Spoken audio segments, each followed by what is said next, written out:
Welcome to another episode of the Battle Science Podcast, Pokemon Go PvP podcast where we talk about Pokemon Go PvP. What? Does that make sense? A Pokemon Go PvP podcast that talks about Pokemon Go PvP? Jesse? I'm confounded. I don't know. How? What? I'm one of your hosts, Steven, aka aBoyInTheWoods, joined as always by Jesse, aka RocketAdminJ. Remotely! It's hot out in the Pacific Northwest, and right now it's Weasel hour. So hopefully you're getting those weasels. Thank you for the compliment, Battle Ram. My PC setup is slowly improving. I'm actually starting to put stuff up on the wall behind my monitor and stuff, so I'm gonna have some nice display pieces. So listeners, I'd like you to imagine a very, very nice computer setup, and then imagine that it's going to be better, and then be jealous. But that's not why we're here. Why is it Paris? It's Weasel. It's Weasel hour, Paris. First a Weedle, then a Mantine, and now a Paris. Guys, it's Weasel hour. Let's do this. All right. I heard you talk down on it and left. Yeah. Weasel's just like, you're not worthy. Oh, boys and girls, do we have a lot to talk about? Boy, howdy do we. It's the week after GoFest. Let's just put sort of the date on there. GoFest 2020. You can play remote, so we didn't have to travel all the way over to Chicago and get a hotel room and do all that stuff. I kind of appreciate that. Yes, you didn't have to go on a plane. Whee! Yeah. I appreciate that we didn't have to do all the hassle stuff, and we could stay home. My wallet appreciates it, definitely. So we're going to start off. We're just going to hop right into the news roundup. First off, last week, was it last week or the weekend before? It was last week, 2 weekends ago. Sometime a week ago. Sometime in between now and the previous podcast.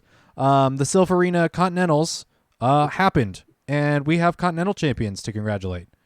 So Latin American Continental champion goes to Ventusky. If I butcher names, I apologize. Please let us know if we goof stuff up. You want it corrected for the next episode, please let us know. So again, Latin American Continental Champion goes to Ventusky. The North American Continental Champion is Speediest Chief. The name is Speediest Chief 2, but Speediest Chief, I believe, is what he normally goes by. So let's see, scroll down a little bit farther on Silpharina's Twitch. The European Continental Champion is Memphis Flomed. I believe that's it. Memphis Flow or Memphis Flow MD. Butchering your name. Yep. Again, if either someone knows that we're not doing it right, or if the Continental Champions happen to be listening, please let us know. Twitter, email, all that fun stuff. We'll give those links there at the end. And then the APAC Continental Champions. That's the Asia Pacific region. Maron P32 or 32. So congratulations to the 4 Continental Champions. Saw some great battles. Checked out parts of the stream. I think I watched most of the North American finals and then popped in every once in a while to see the other stuff. Some great battles. Some crazy, absolute long stream. I don't know what kind of crack Silpharina was smoking when they thought when they had the idea to run all of the Continental Champions all in Continental Championships finals all in one day. All y'all are crazy. Mad props out to you. Ran into some technical difficulties. Hopefully you guys can get those, learn from those, make that better.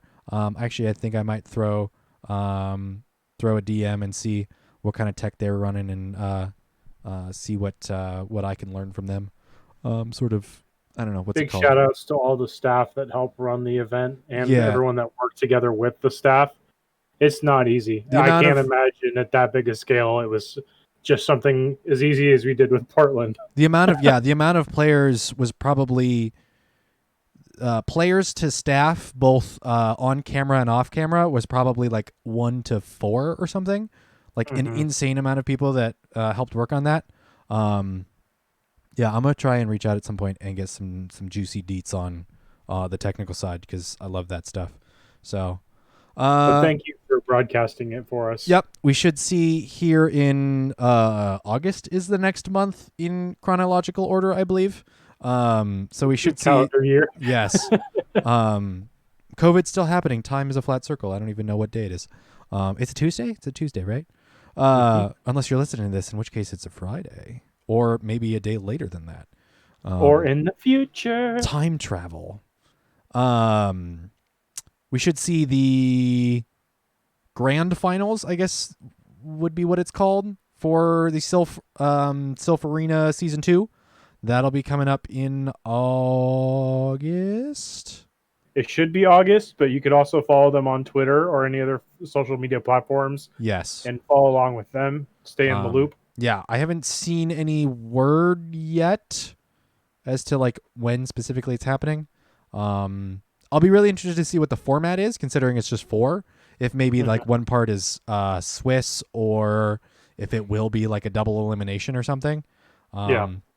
I'd be interested to see Swiss and then a double elim, maybe, or a Swiss to seed the bracket, and then double elimination as far as the final. But I don't know, because considering there's only 4 competitors, it's an interesting sort of I don't want to say dilemma, but it's an interesting question to sort of ask. What format? So, what tournament format? I just read one of my notifications. One of our locals, he went to the golf course near his house, and he reported it as a weasel nest, and everyone's like, "Are you sure about that?" It's not quite a weasel nest. He just went and is reporting it as a weasel nest right now. Yes, that's funny. You'll have to sometimes. You'll have to tell me who it. I could probably guess, but I don't really know. You know who it is, and it's not the one that begins with a T. Oh, it isn't him? It begins with an R. Oh. All right, I know exactly who that is. That's funny. That's an oof. I should go to say, I just went to side view. It's a weasel nest too. Why are they all weasel nest right now? What's going on? I'm going to respond that. I'll be right back. I'm scared. All right. Next up on our news roundup, Go Battle League Season 3 has already begun. Starts Monday, July 27th, so yesterday as of recording this. It comes with a handful of updates to the stuffs. Boop, boop, boop, boop, boop. As I catch Weasel and a Bulbasaur. Why is Bulbasaur here? Let's see. So Season 3 timeline and what to expect. Season 3's Great League will run from Monday, July 27th to Monday, August 10th. Let me double check how long that's going to be. That's 2 weeks. Yes, 2 weeks long. Ultra League and its Premier Cup. We'll talk about that in a little bit. Ultra League and Ultra League Premier Cup will run from Monday, August 10th to Monday, August 24th. So another 2 weeks. The Premier Cup will have a 25 CP limit, so it'll be Ultra Premier. Let's see. All 3 leagues and the Premier Cup, no CP limit, will be available from... Or no, let me rephrase. I took us one step too far. The Master League and its Premier Cup will run from Monday, August 24th through Monday, September 7th. So another 2 weeks. Let me double check that. It's roughly 2 weeks for each one. Yes. Given that we don't have to go to Twitter for the downtime. Yeah. That's true, given that there isn't some sort of downtime in between because of technical issues. All 3 leagues and the Premier Cup will be available from the September 7th through for only a single week. So all 3, everything will be coming back for only 1 week. Season 4 will begin Monday, September 14th, if everything goes according to what they are hoping for. Let's see. Again, so it says actually here, these dates are tentative and we'll be sure to update you if anything changes. So yeah. Like we potentially saw, or like we saw in Season 2, we might see something happen within Season 3. hopefully we don't see any downtime and crazy technical issues. Things run a little bit more smoothly. Yeah. All right. What's new in Season 3? I know some of this you're excited for. Yes. More cups will be added. In addition to Ultra League Premier Cup, we're introducing the Flying Cup, where only Flying-type Pokemon will be allowed. The Flying Cup will be available during an upcoming event. More details to come. So we don't have any details as to what CP range the Flying Cup is going to be. It's speculated to be Ultra. Yes, it's speculated to be Ultra. Considering we don't have any details as to when the Flying Cup is going to be, that doesn't help. That doesn't give us any additional information. With the Flying Cup, there are updates to some flying type moves, which we will also get to in a little bit. Based on another bullet point here, based on trainer feedback, we've decided to remove the Battle Until You Win feature for Season 3. This is greatly appreciated. Thank you for the clapping. This is greatly appreciated because no one likes playing a full other set and still not getting another win. Yeah. I've encountered that. I encountered it this past weekend. I think I lost 6 battles and won the 7th. And it's gross and it's frustrating. And it's dumb. It's dumb to put the set Stardust behind a wall. Especially if it's like your last set and you're just done and you're getting close to the end of the day and you don't get the Stardust if it doesn't complete. If you don't complete the set, you don't get the Stardust, and if it rolls over to the next day, it doesn't technically complete, so you don't get that Stardust for that set. It's dumb. So, thankfully, this quote-unquote feature, I would call it a mechanic. The Battle Until You Win feature is not. The mechanic is gone. It's been taken away. Yep. You play your 6, you play your 5, is it 5 or 6? 5. You play your 5, and then you move on to the next set. Yep. And I believe it also benefited tankers, so thankfully thankfully it's gone. Alrighty. Guaranteed reward encounters will be a bit different for Season 3. Each listed rank, you'll encounter these Pokemon. Pidgeot starting at rank 1, which is for the Flying Cup. Galarian Zigzagoon starting at rank 4, which is a nice little addition of getting Galarian Zigzagoon, considering I think it's only in eggs. It was only restricted to eggs, 7 case. The unfortunate thing is its IVs are still minimum to 10, so because it's technically an event or it's a reward research reward. Yeah, it's technically a research reward, so it's IV minimums or 10s across the board.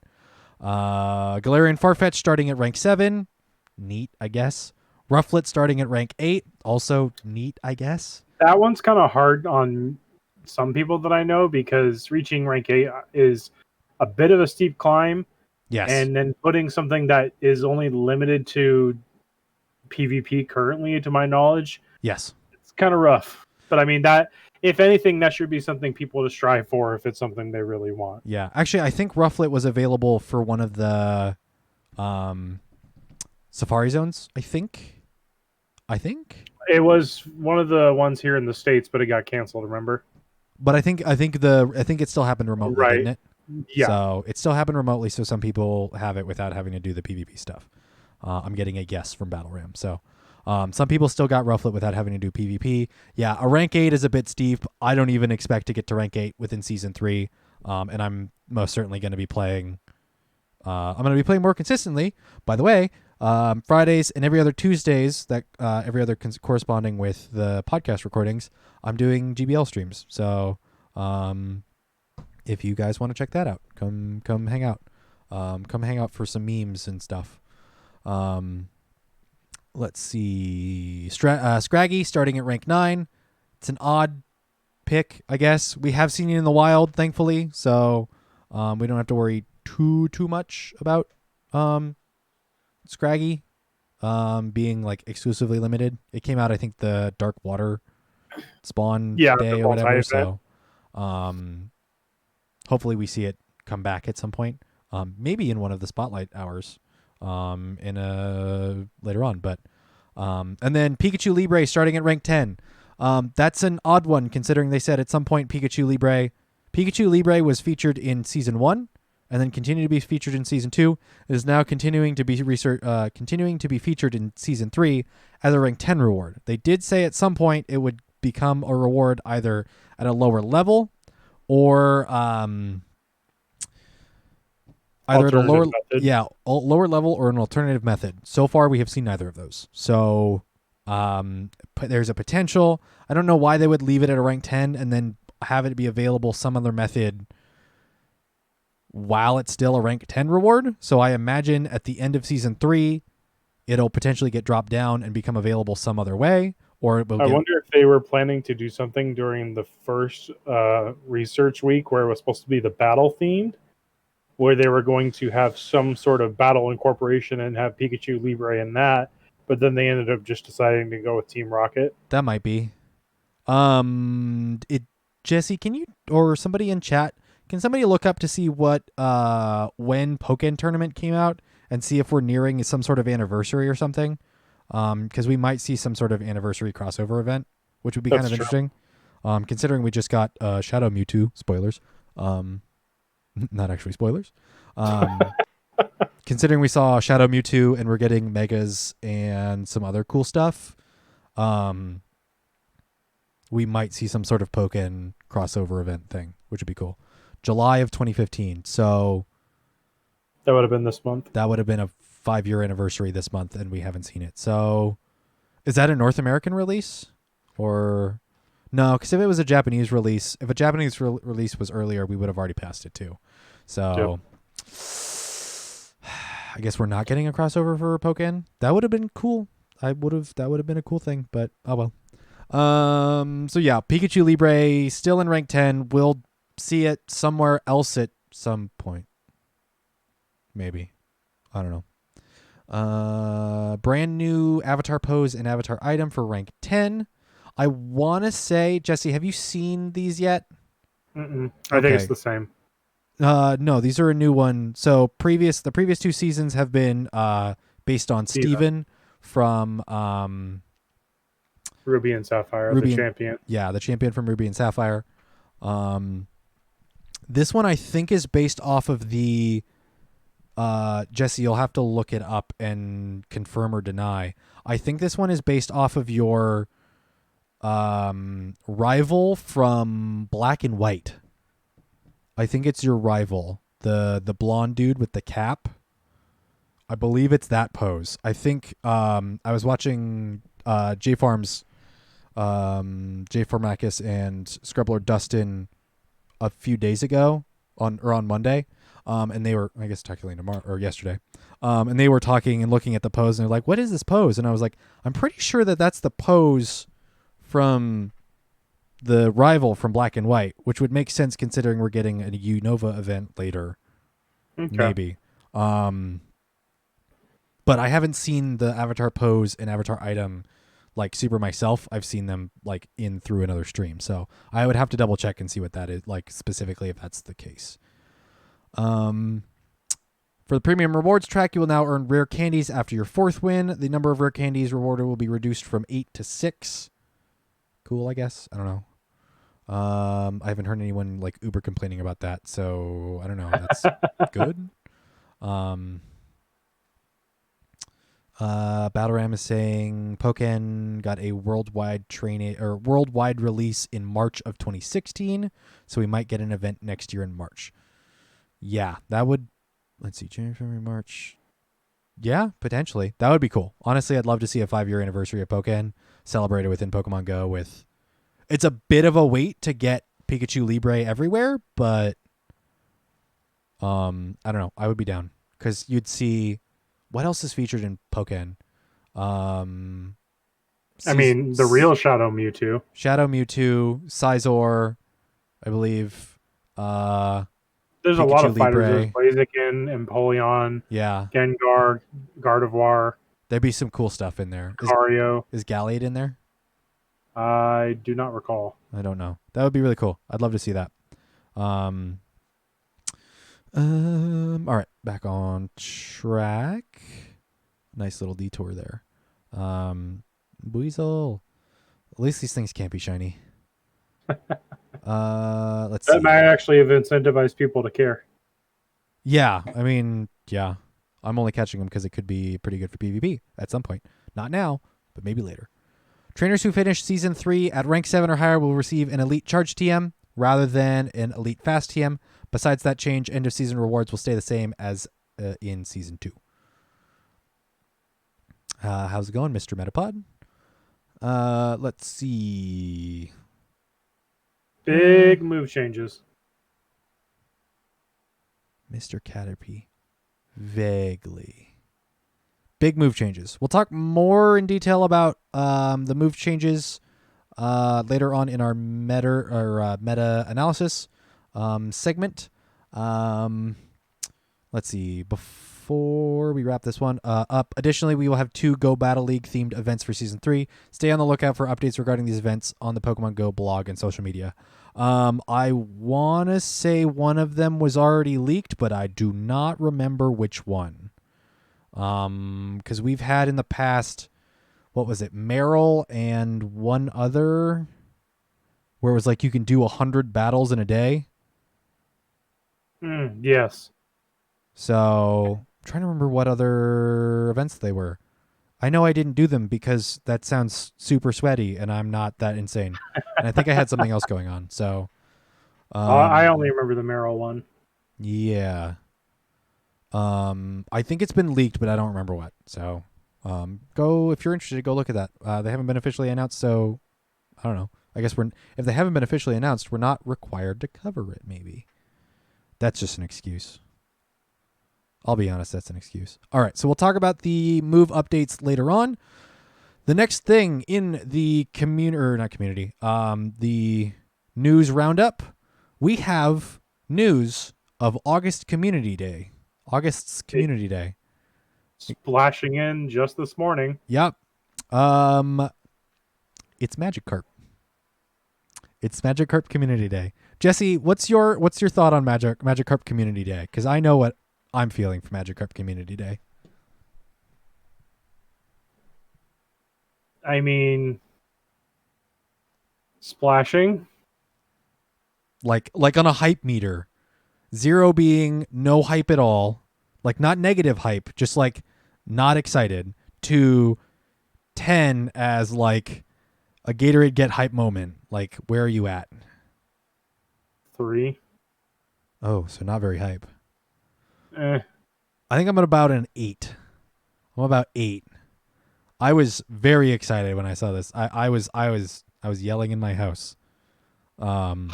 Excited, yes. I tweeted like you can look at our Twitter. I don't think it has any responses. Let me look at. I tweeted it this morning. The Go Battle Day was Pidgey. That makes sense.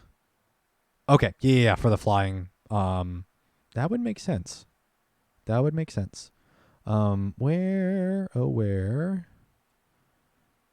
Is it? Oh, it's relatively new. Tweets and replies. Here it is. This is not sarcasm, but genuine hype. And I posted a "Let's go" GIF. It has no reactions. No one cares. I am genuinely excited for this. I freaked out. I got my first shiny Magikarp during Go Fest on Sunday. I was there. He was right next to me. I probably hurt his ears. I'm sorry. What? But did I hurt yours? What? Did I hurt? Oh, I see what you're doing. How can you see me? I'm in my house. I hear what you're doing. Or I get what you're doing. You know what I mean. I'm excited for this. Puns. It means that a lot more people are going to be able to get enough candy for Gyarados. They're able to get Gyarados for different leagues. The Community Day move. Is, oh gosh, why can't I remember? Aqua Tail. Gyarados will learn Aqua Tail. I won't go into super stats because I don't have them in front of me. Plain and simple, it's a boon for your Gyarados. It gives it some shield pressure. It gives it a much faster firing charge move, considering it doesn't get to crunch very fast. It doesn't get to outrage very fast. It doesn't get to Hydro Pump very fast either. So Aqua Tail is a boon. Roughly, it can get off 2.5 Aqua Tails to 1 Hydro Pump in its lifetime, which is insane. Eric is right. Stab. Aqua Tail, like having played Premier League and encountering my fair share of Gyarados, Aqua Tail Gyarados is yes, Aqua Tail Gyarados is going to be a nightmare. The benefit is everyone will have them. It won't be legacy. So if you have an Aqua Tail Gyarados, that might mean I have an Aqua Tail Gyarados. So, I like how they keep putting out these Pokemon where we have to guess what moves they have. Yeah, in some cases. Like, in some cases with the starters, they're like, well, we haven't announced what move it's going to get. And we're all like, it's going to get Frenzy Plant. And then, like, 2 days before, it's like, it's Frenzy Plant. We're like, who would have guessed? Not shocked, JPEG. Called it. Yeah, it's one of those things of like, oh, why are you hiding that? But, like, I guess the interesting thing is this is Saturday, August 8th. So this is a week and a half away. It's very close. Yeah. I looked at it and it's like, okay, well, I should get prepared for this. Look, it's the date. Oh, that's like in 2 weeks. You got to clear some box space for that. Although realistically, you shouldn't be keeping like 50 Magikarp. You should keep like maybe 5. I forgot to give you this when we started looking this over. Oh boy. But I'm going to need you to play this for me in the background. Maybe? Are we going to get in Keep trouble talking. if we Keep talking. Are we going to get in trouble if we play it? No. Okay. God, I hope not. The XL Magikarp medal. Yeah, if you haven't caught enough extra large Magikarp, actually, let me see where my status is on that because I haven't been. There you go. Might be a little loud. I have not been catching enough Magikarp, so. Goodness gracious, where is my Magikarp? That's my best buddies. Oh, I'm on silver. 74 out of 300 towards the gold medal. So, I'm a ways off. So hopefully this community day will get me there. Wasn't the same time last year. Mudkip and Ralts like 2-3 weeks between each other in July and August. That sounds about right. I wonder, have they been pretty consistent about the weeks in which they do community days? I haven't been paying attention, but I know how to find out. I'm going to copy the link. This might get us in trouble. Paste. Pause. Make sure audio's low enough. You have to skip ahead a little bit. It's okay. Chat, can you hear that? Actually, chat, you can see it too.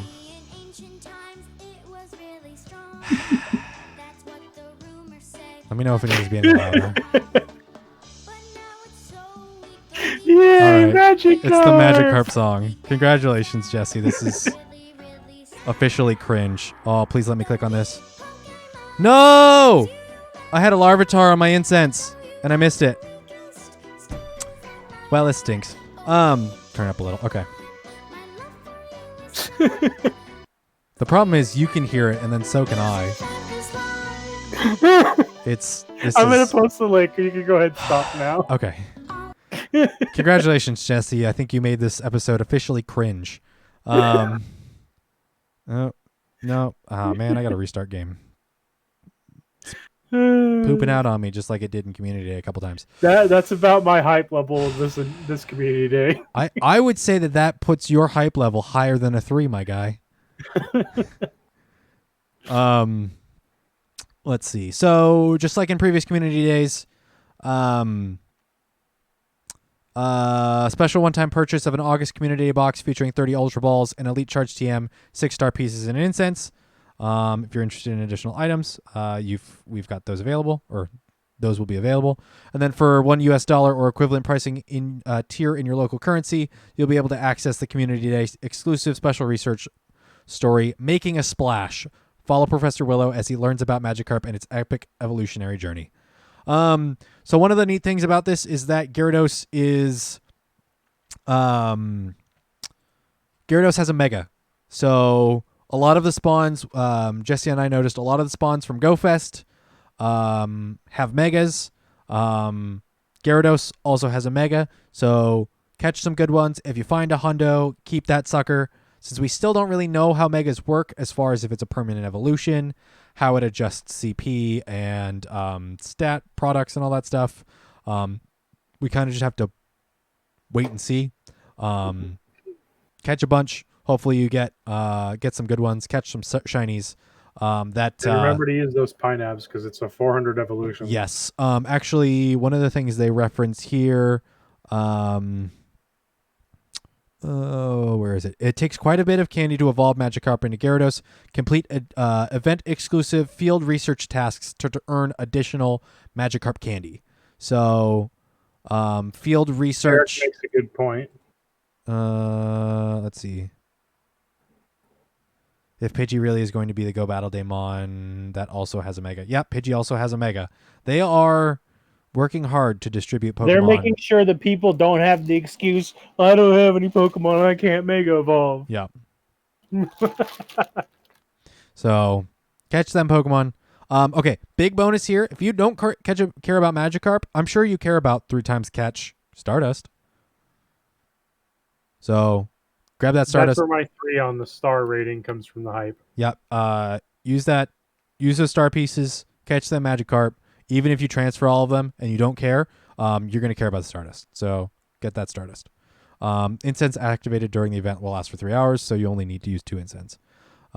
Trainers, let's make a splash and celebrate Magikarp together. Yay. Actually, I'm more hyped than that. So, but you know. Magikarp Community Day. I'm excited. Next up on our list of things, we're gonna go over the Pokemon Go Fest Ultra Unlock details, because that's some stuff, and then we're gonna go into an in-between segment in between the news roundup and the meta analysis, where we're gonna talk about our Pokemon Go Fest stuff, because Go Fest happened. We participated in all that stuff, so. And if you're interested in listening, then you can. And if you're not interested, then there should be a button. If you're listening to this on podcast services, there's a button maybe in your like lower right hand portion of your screen that's like 2 arrows that point right.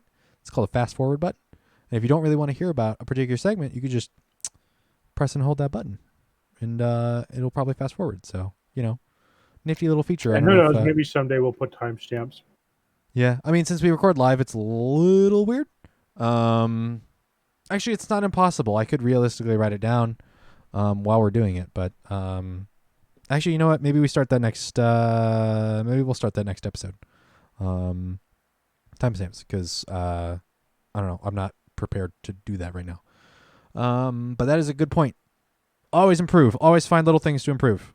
That's awesome. 98% Machop from Battle Pass reward. Congratulations, Battle Ram.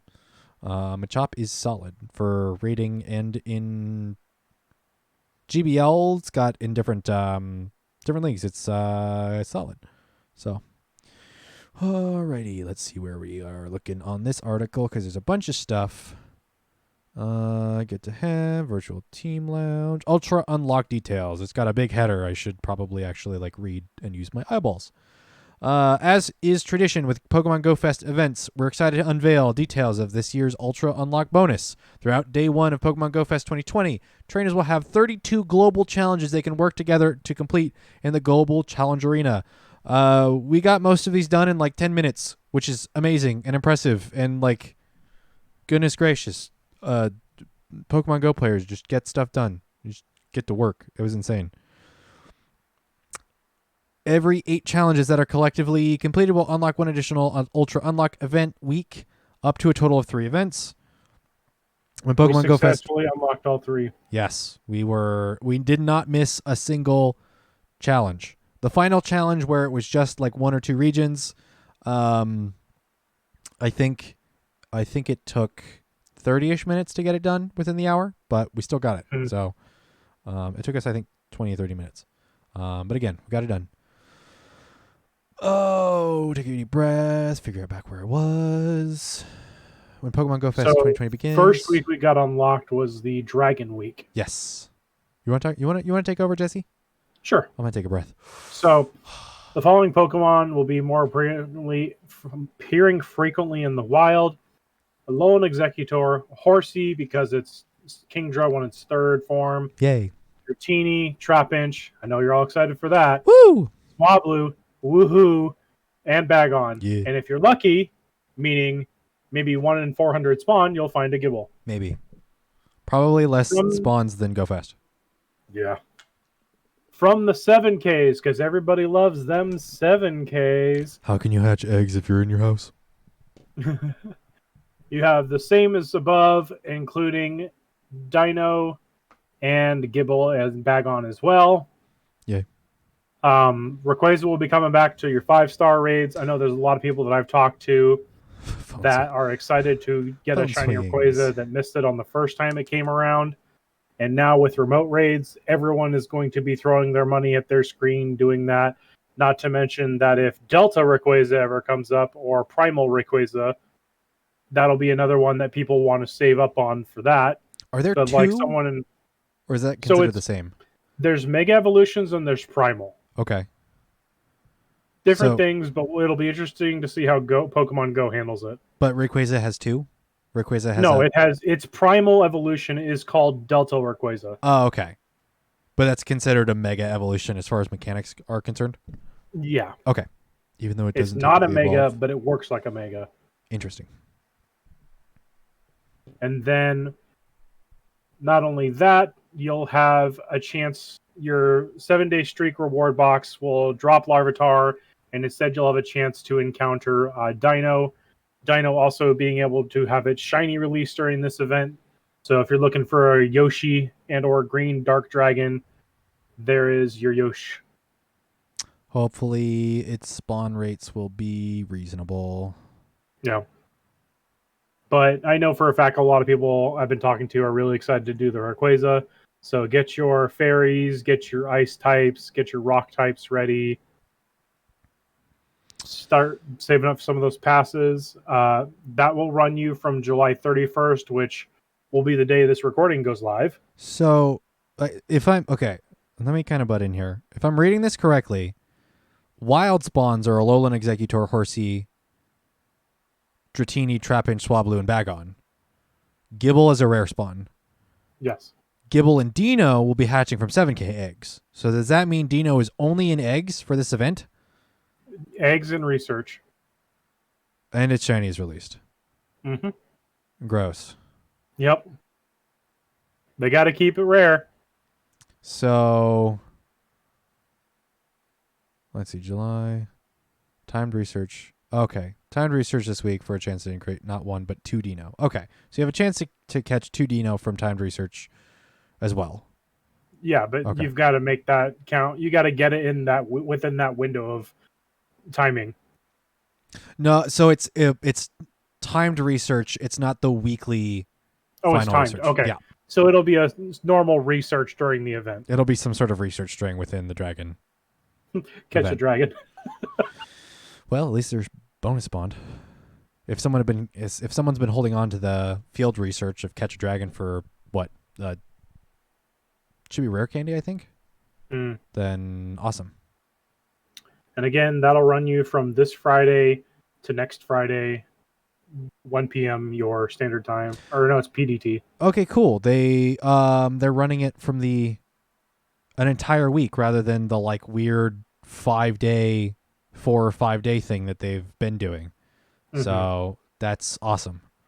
Protoman says rare candy or 1,500 dust. Okay, solid rewards. But realistically, like with how uncommon dragon spawns are, at least in our area, they're not worth keeping. So after the Dragon Week, you've got week 2, which is Enigma Week. Because of the challenges we were able to complete, we will be seeing things such as Staryu, which will now become shiny, Jigglypuff, Clefairy, Lunatone, Solrock, Baltoy, Bronzor, and a new Pokemon, Elegem, in the wild. From 7K eggs, you'll be getting Babies, Rocks, and Elegem. And in raids, we will be seeing Bronzong, Claydol, Bronzong twice? I see that typo too. I had to rub my eyes for a second. I I wonder. believe they meant to say Bronzor, Claydol, Brazong, Elegim, and then another really unique one is Unknown's ULTRA. And now that the O and G have been shiny from GoFest, I'm going to assume that those will also be available as shiny. Yeah, I believe so. The shiny. One thing that I know the PvP community has been questioning on here is normal form Deoxys will be available on 5-star raids, and if you're lucky, you'll encounter a shiny form. If do yourself a favor and Google search shiny Deoxys, it is probably one of the most interesting shinies I have seen to date. But the PvP community was pleading with Niantic to get them to put in defense form, because defense form Deoxys right now in Great League is actually pretty high on the list of something to use with the rise. Oh, look, there's Steven looking it up for everyone on stream. It looks dope. Look at that beautiful sprite colored Deoxys. I can't full screen this image. This is it's dope. It's a banana. It's a banana with a minty twist. It'd be nice if we could get an alternating or random encounter with certain forms of Deoxys, but currently as it stands, it looks like it's going to be just normal form for now. Oranges and lemons.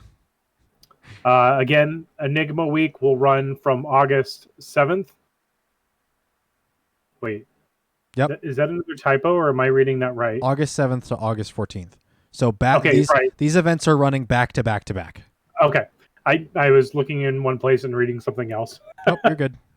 So August 7th to 1 p.m. to August 14th at 1 p.m. And last but not least, week 3, Unova Week. Because of us completing all of the challenge, the following Pokemon will be appearing in 7K eggs. Swaddle, which is a new one. Cottony, which is a new one. And other Pokemon.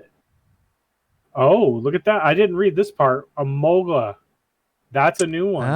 Is it a flying electric or just electric? It is a flying electric, and anybody that's played the main series games know how much of a turn on a head that thing was in the meta for a while.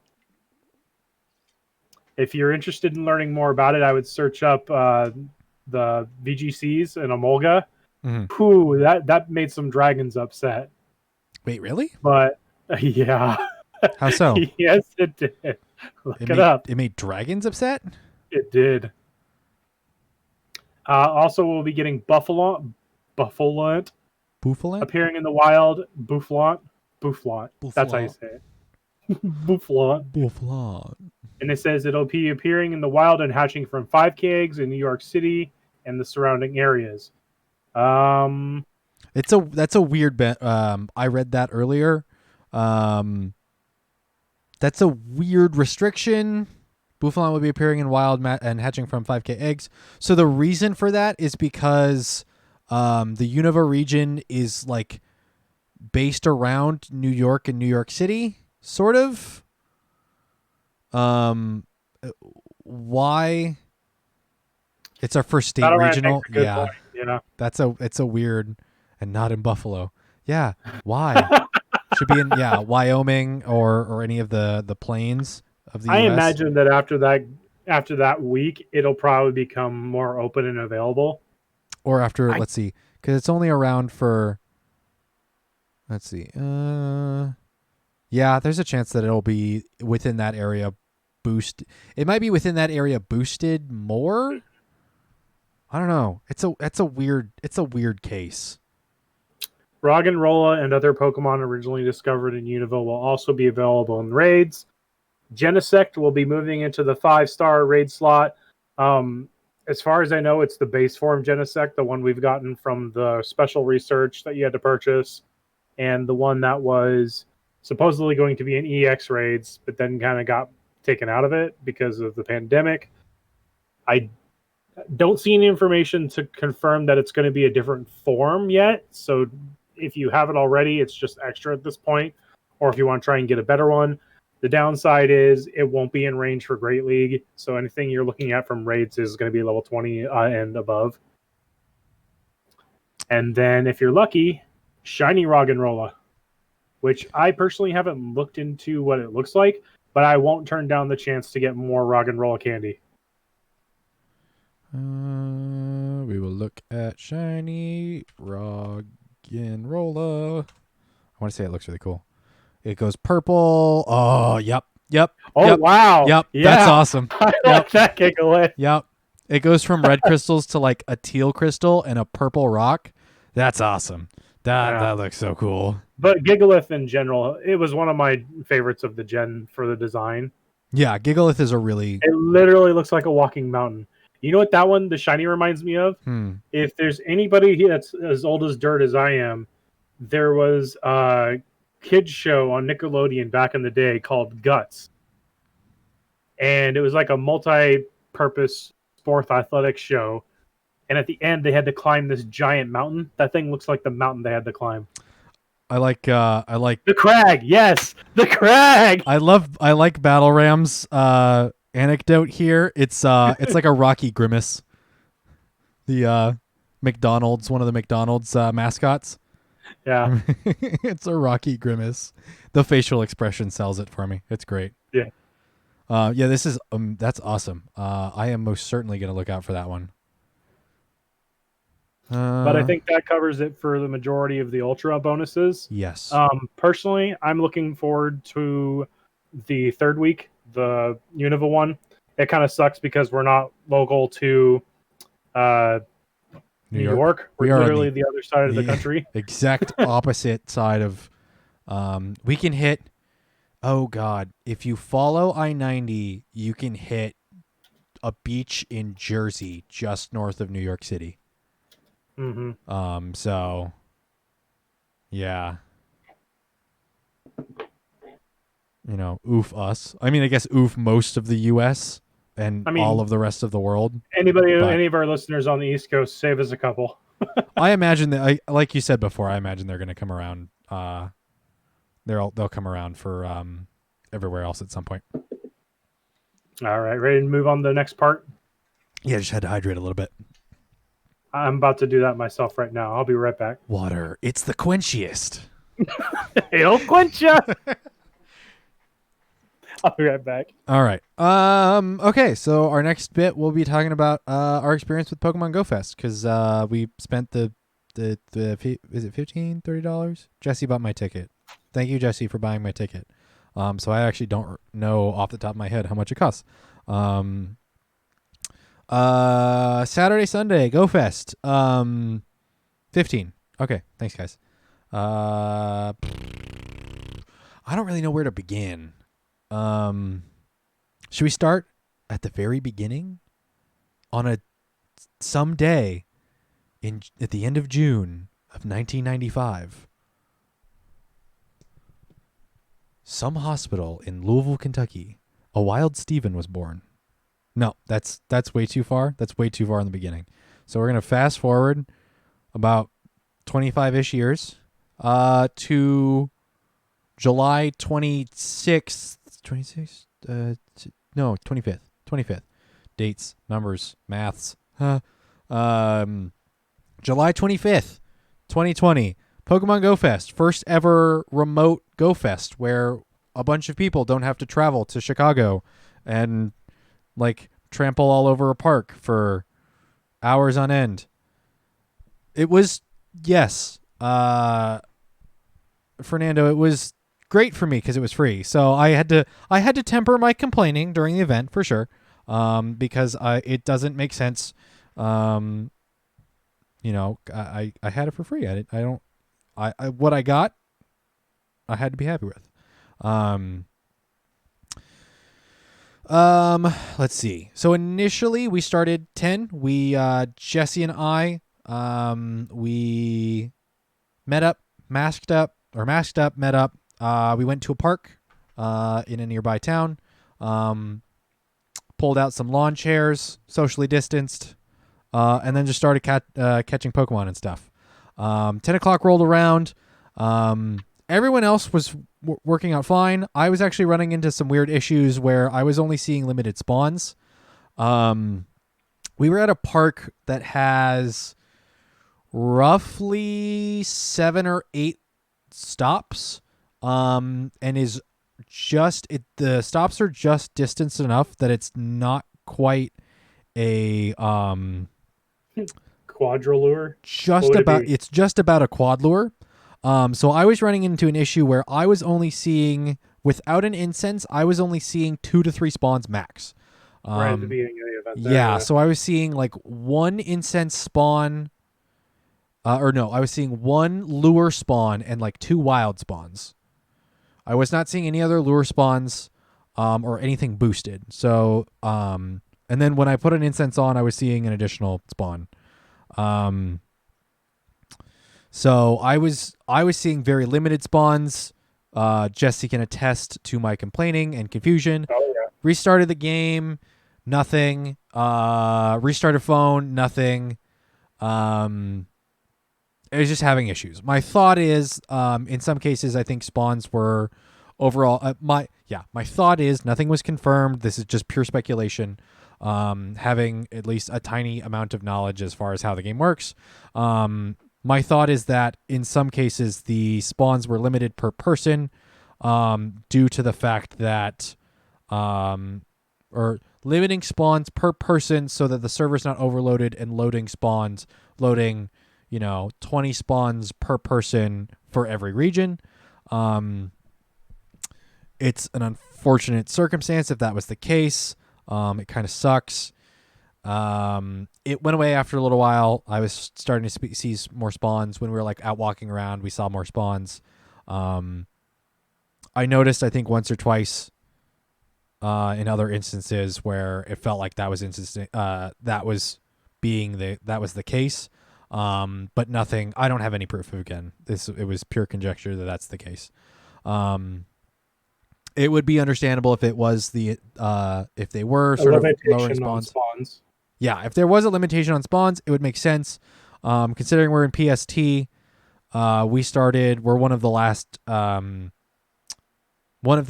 not the last, time zone to start GoFest or any event. And so we would probably see some of the most traffic, in that instance, as far as like server traffic and pinging of datas and stuff. So it would make sense if like the servers, they just are like, we're going to turn stuff down so that the servers can actually handle it and not explode or whatever. And I do believe that during the majority of GoFest, correct me if I'm wrong, but I think they turned Go Battle League off as well. In a couple of instances, they turned Go Battle League off. I believe they turned it back on partway through. I think the initial traffic was pushing their servers pretty hard. Okay. I know that they made reference. APAC is actually going to get Asia Pacific, is going to get some sort of rerun event for day one, because they were it was running rough. into a lot of problems, day one. So, that's unfortunate. We'll have to see sort of how that runs. I imagine it's just going to be for those regions. So, the rest of the world, don't get your hopes up that you get to rerun Pokemon Go Fest, because it ran pretty solid for the rest. Mm-hmm. Let's see. I don't know. The hour spawns were a really interesting touch. The challenges were also an interesting touch, even though they were like incredibly easy to We would complete. see them go live, and then 10 minutes later, oh, it's done. Yep, it's done, and the bonus is applied. I think that might be by design because the bonuses would only go live for that hour, Right. and then the longer the more time, or the longer the bonus is available, the more it can be like enjoyed. So like the Yeah. double catch candy and stuff was like super awesome. I know we had that during one of the fire events, and I was just catching Litwick left and right and just be like, give me the candy, give me the candy. So I used like 90% of all my Pineabs on Litwick because I wanted that candy for Litwick evolutions, because they don't spawn often, and during the Halloween event I got only a few. So I could have caught more. I think I caught maybe 100 plus Litwick over the 2 days, which was like a pretty big goal. Litwick was like is high up on my list as far as things to catch. So, that was a success. I have reached peak Pokemon storage. Is that a really good one? That's a rank 59 Weasel for Great League or Floatzel. Solid. Um, Is this the part where we talk about our experiences, or are we coming back to that? I think we're talking about our experiences. I don't like. I'm kind of like interjecting. I don't really have like. Do you have notes? Did you write notes? Because I didn't write notes. I mean, based off what I saw and what I felt for GoFest, this being my first GoFest I was actually able to attend, I had a good time. I wish it wasn't as hot as it was. That's Yeah. one thing. But I imagine if we had gone anywhere else, and like if we had gone to Chicago, I felt like that might have been what the temperature would have been anyways. Yeah. Um, I, I mean, I'm one of those people that I expect there to be technical issues whenever they have something big like this happen. So I give a lot of slack when it comes to that kind of stuff. Um, you know, it's a very, very, very big game, and I think people don't give Niantic enough credit. It's honestly a free to play game. Yes, you did pay for the event, and you are entitled to some critique and feedback towards them. Yeah. But one thing I think people need to realize is these are people that enjoy the game they play as well. They share the same frustrations you do, and they do the best they can to fix them to make it enjoyable, not just for themselves, but for you as well. Yeah. I think the. Okay, some people might call it. No, I'm not even gonna go there. I'm going to keep going. Sorry, 1 second. Huh? So, Oh, you're gonna keep going. yeah, Okay. personally, from my takeaway from the weekend, I enjoyed day one. I felt like some of the spawns were a little bit lackluster. Friendship Power, did we really need to see Jigglypuff? Did we really need to see Feebas again? You and I I know some people. you and I talked about it. It's one of those things of like they can't just make all of the spawns super rare spawns or super Right, uncommon but it spawns. was They a have to. bit overwhelming when I saw. I mean, granted, I can't complain because I did get two shiny Krogunk, but I I don't know. I felt like some of the spawns were a bit much for the more common stuff. Yeah. I mean, we did see a decent amount of Gibble. I think I went through my list and I caught 160 and maybe did 10 or 12 raids of them. Yeah. But even then, it felt like, Bryson needed those Feebas. Yeah. Feebas. I mean, the Milotic evolution does require a nice chunky of candy And as well. it does kind of come back to what we talked about earlier with a lot of the spawns we were saying do Mega. So that is a plus for some of those people that don't have those available yet. Yep. Spawns, I'd probably say I was okay with. I would have liked to see a little bit more of the rarer stuff, like what we. I mean, I understand the YouTubers when they show their past events, they cut out all the boring stuff and they show only the highlights. I feel like if I were to have recorded the whole weekend and only shown the highlights, in comparison to what I've seen in the past, it wasn't as much as what they experienced versus what we experienced. Granted, this is a new instance where they're trying to play the game on a player base, not a location base. Yep. So I'm not going to complain too much. I was happy with how the weekend went. I enjoyed the Rocket event on the second day. I really liked how all the spawns that I enjoyed more were more plentiful on the second day. But at the same time, a little bit more variety would have been better. A little bit more, like, I'm actually excited to go out and kill. Like, we caught, I don't know how many Togetic because we focus on PvP, and I know that's not the same for everybody, but this is the best chance to get a Togetic for PvP because for the longest for Togekiss, Yeah. because for the longest time it's been limited to research, raids, and eggs. Yeah. And with that IV stats, you literally have to trade with your worst friends to get it in within range of good PvP stats. For a and chance. Again, for a chance to get PvP stats, PvP stats are only a certain modifier. You can still run the same Pokemon and still do fairly well, and it's only like a 10% difference. But I digress. Overall, I had a great time. I would definitely do it again if they did remote. If there is any way that I, as a consumer, can provide feedback, and I've already done the survey from both G2G Media and the one they sent in the email. I got to get on those. If there's anything I can do as a player to contribute to the betterment of the game, please let us know. Lured Up Podcast put out a poll, I believe, or was it the Professor Network? They said Pokemon Professor, Pokemon Professor Network on Twitter. Yeah, he's put out. I don't really want to go super in depth because it's not like a productive conversation, but there's been a lot of criticism of the event, and some technical issues and stuff. And on top of that, some sort of discussion on whether content creators that are affiliated with Niantic really criticize or provide, the right feedback, or in Other some than cases harsh just enough it's good, feedback. it's great, have fun. Yeah. It's I don't really want to get into it here on the podcast too much, because again, my biggest thing is, if you're going to provide feedback, if you're going to at Niantic Help or at Niantic or at Pokemon Go, please be civil. Realize there is a human being on the other end of Twitter, on the other end of your emails. There is a human being that is reading those.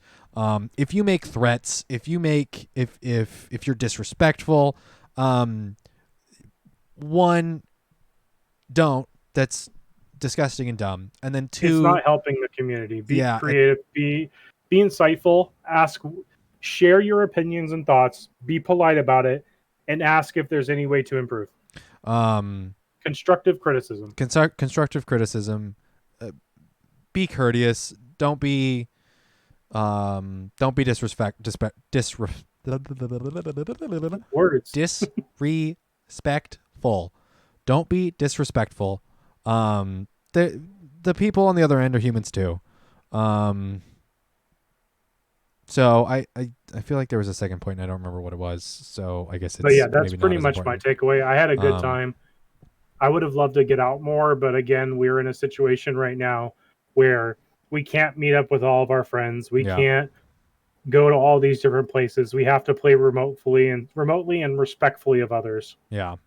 Yeah, I think honestly, like Jesse, you and I, going out to a park and catching stuff out there, going for a walk around town, what we did for the rocket takeover on day 2, we put in more effort than maybe we should have given the conditions, more than we had to given the conditions, for sure, and or more than we had to for the benefits, and we definitely got rewarded as such. Our shiny count and our catch numbers and all of that stuff would definitely show that. I've been seeing people talk about people that only stayed home, like maybe we probably should have. We were masked up. We were trying to social distance every instance we could. Seeing the results of people that stayed home. There's definitely a difference between the people that stayed home and the people that went out and played. I heard a little bit of a couple of anecdotes from J Farm and Scrublord Dustin when they went out. They also drove around. I guess they have a particular route that they hit, and so they came away with a pretty solid haul as well. So I guess it's a 6 of one, half dozen of another. And I kind of agree with what Ferdinand's saying here on his last note about how people shouldn't measure these events based on the number of shinies. It's about the experience. What did you do to make it memorable? Yeah. I got sunburnt. So that's we did. Yeah. Pacific Northwest, Seattle area. We're in the middle of a heat wave. So Sunday, technically yesterday, Monday was the hottest of the heat wave we've gotten. I think it was supposed to be like 91. It was 95 when I came inside the house yesterday. Measure it on the level of your sunburn. The productivity level of sunburn. Level of sunburn is directly proportional to enjoyment of event.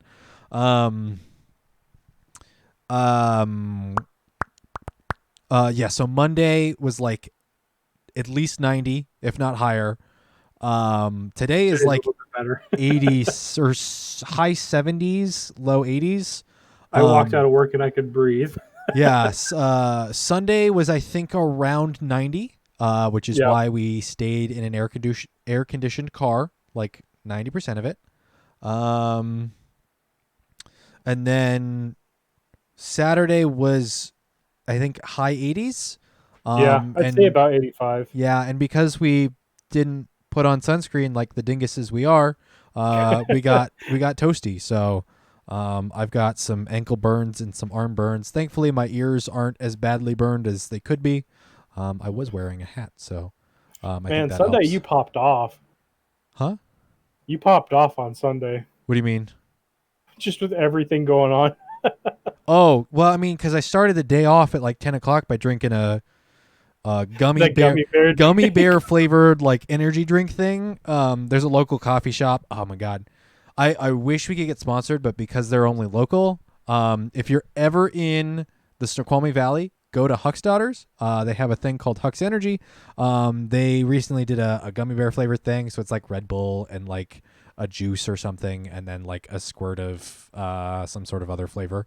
The gummy bear Huck's Energy tastes. It's actually too sugary for me. It was a little bit much for me. Yeah, you were bouncing around in your seat. Yeah, the flavor was a little bit too much. I actually like some of the other stuff, but they literally put gummy bears in it, and I was basically not necessarily wired the entire time, but I was more energetic than I've been in a very long time. So hence why he almost bust through the roof of my car when he found a shiny Magikarp. Yeah, my first shiny Magikarp. I was so hyped. So excited. My haul for Sunday was pretty awesome. Double shiny Chansey, shiny Durant. I got the Hundo Snorlax that I was hoping for. I had Kalki open. I clicked on the Snorlax and I was like, huh. It's saying it's like a 98 or 100%. Or no, it was a 96 to 100%. And I was like, that's really good. This could be the hundo. This is a big chance this could be the hundo. So I catch it. I'm like, I really got to catch it. So I think I Golden Raz Ultra Balled, caught it, and it turned out to be the hundo Snorlax. Now, of course, it's like 340 something CP, which means it's got a long way to go to get to that maxed out hundo for Premier or for Ultra League. But boy howdy. I'm happy for that. I'd have to go back through my phone battery's running low, or I would go through and check my spawns, or check my catches and stuff, because I've marked a handful of PvP stuff. I also don't really want to like uber show off too much. So I want to be at least a little bit humble. Humble bundle. I can't words. It feels like every episode is where I can't. You had a good experience of the weekend, you'd say? Yeah. One of the like awesome things is over the course of Saturday, each one of the three of us that was in a group got the shiny Ponyta, got the blue flame Ponyta. So you and Chris had gotten the shiny Ponyta, and it was about an hour or so later I got the shiny Ponyta, and I was like, yep. Man, I really hope I get it. I'm going to be really jealous if you guys get it and I don't. And then I got it. So that was a hype moment. Another accident, but you got it. I didn't cause an accident. I said almost. Almost? Did I? I'm sorry. You scream like a girl. I mean, it's comparable. I had to look back at our other friend and go, "Is that you?" It's kind of comparable to the instance where I got the shiny Alolan Vulpix at like 2:00 in the morning after we were prepping for the Portland Mega. We're driving the like 2 minutes to the hotel, and I got the shiny Alolan Vulpix and freaked out at like 2 in the morning. I think the windows were open too, so I think I freaked out somebody who was like walking down the street. Oh, good heavens. What else was going on? Got the shiny tentacle. That was pretty cool. Yeah, I did get the shiny tentacle. I also freaked somebody else out that was walking down the street. So, you know you're having a good time when you're freaking out bystanders that have no idea what's going on. But all aside, I hope you all enjoyed GoFest. Yeah. Definitely go check your email, see if you got the survey, fill it out, check out G2G's Media's survey on Twitter, give that a fill out. Remember, constructive criticism. Again, these are people. These are humans. They want to make the game better for you. It's not just all about the money. It's their job to make it enjoyable. Yeah, they need to get paid too. So there is monetization within the game. Ooh, there's a good question. How's your reaction when you saw Shadow Mewtwo? Okay, like the shadow effect is cool, but then the shadow effect with lightning around it, also cool. I hope that I some mean, other like more important shiny or not shinies, more important shadows, like the shadow legendaries had the like blue lightning around them too. Cause dang, that's a look. That's a 10 out of 10. That's a 10 out of 10. I mean, me being a Shadow Mewtwo main in Pokken, I was kind of disappointed. But that's another That story. it didn't have the palette Yeah, change. Yeah. I can guarantee you, Lugia will be the same way. Maybe. I hope not. It's on the cover of a Pokemon game. Pokemon XD Gale of Darkness is like a hidden gem to me that I still haven't gone back and played. I'm definitely looking at it with rose-colored glasses. But that We should do a live stream. I would love to. Maybe I have to. You didn't hear this from me, but maybe I have to download a ROM. Maybe I have to download the Dolphin emulator. I have an ROM. old school capture card you can borrow. It's got the component Oh, it has the set component. up. Oh, the Yeah. problem is I've got a game. I've got the GameCube system. I don't have any of the cables for it. Oh, Yeah. you can use your N64 ones; they still work. Does it work for the GameCube? Yeah, I'll have to go through my boxes. My downstairs room is getting cleaned everything up up a into bit. the Switch is the same. Really? Huh. Or sorry, up into the Wii U. Okay. Yeah, I'll have to go look through play side by side and see who ends the game first. Do a speed run, speed challenge. I don't know if I would really enjoy Gale of Darkness as in a speed run challenge mode. I think I kind of want to just. Mode. I think I kind of want to just. I mean Nuzlocke. Yeah, you could do a Nuz. I think you could do a Nuzlocke. Although I don't think you can't wild catch Pokemon, can you? I've never played it. I feel like you only catch the shadows and then purify them. I don't know if you can actually go into the wild and like catch Pokemon. I mean, you can still play it Nuzlocke, sort of. It just gets incredibly more difficult if your entire team faints. It's just game over. I kind of want to just go play it for nostalgia factor and just sort of enjoy it. So, yeah, maybe at some point that'd be cool. Ready Yeah, to jump into that next segment? catch shadows and purify. Is there anything else you want to talk about the Rocket event as far as like a day 2? Like day 1 was a pretty, I don't want to say standard Go Fest format, but it made some tweaks to Go Fest to make it playable remote. The hourly spawns were were a nice touch, especially since they were global. So every time zone was having the same type spawns. Same sets. Yeah. What was your thought on the Rocket takeover for day 2? I would have loved to see more variety. I got so used to the same rotations, I didn't even have to look at the screen when I was battling. You just saw the type from the grunt. Yeah, I could actually time how many taps I needed to when I needed to use a charge or when I needed to shield. Dang. But I mean, with how frequent they were popping up, and it's like, oh, it's fighting. Okay, go Mewtwo. My co-host is a robot. Right. 1 confusion, 2 confusion, Machop's dead. 1 confusion, charge attack, psychic, Hitmonchan's dead. It's just, yeah, it got repetitive. that's true. Yeah, I think some of the available Pokemon from the Rocket battles was good. It's nice to see some of those come back. And they did definitely make it easier for the casual players. Yeah, I think the Go Rocket grunts were easier. The Go Rocket leaders were a bit easier too. Yeah. I would say Giovanni wasn't as difficult as well. The leaders would have been ones that I would have liked to see a little bit more variety.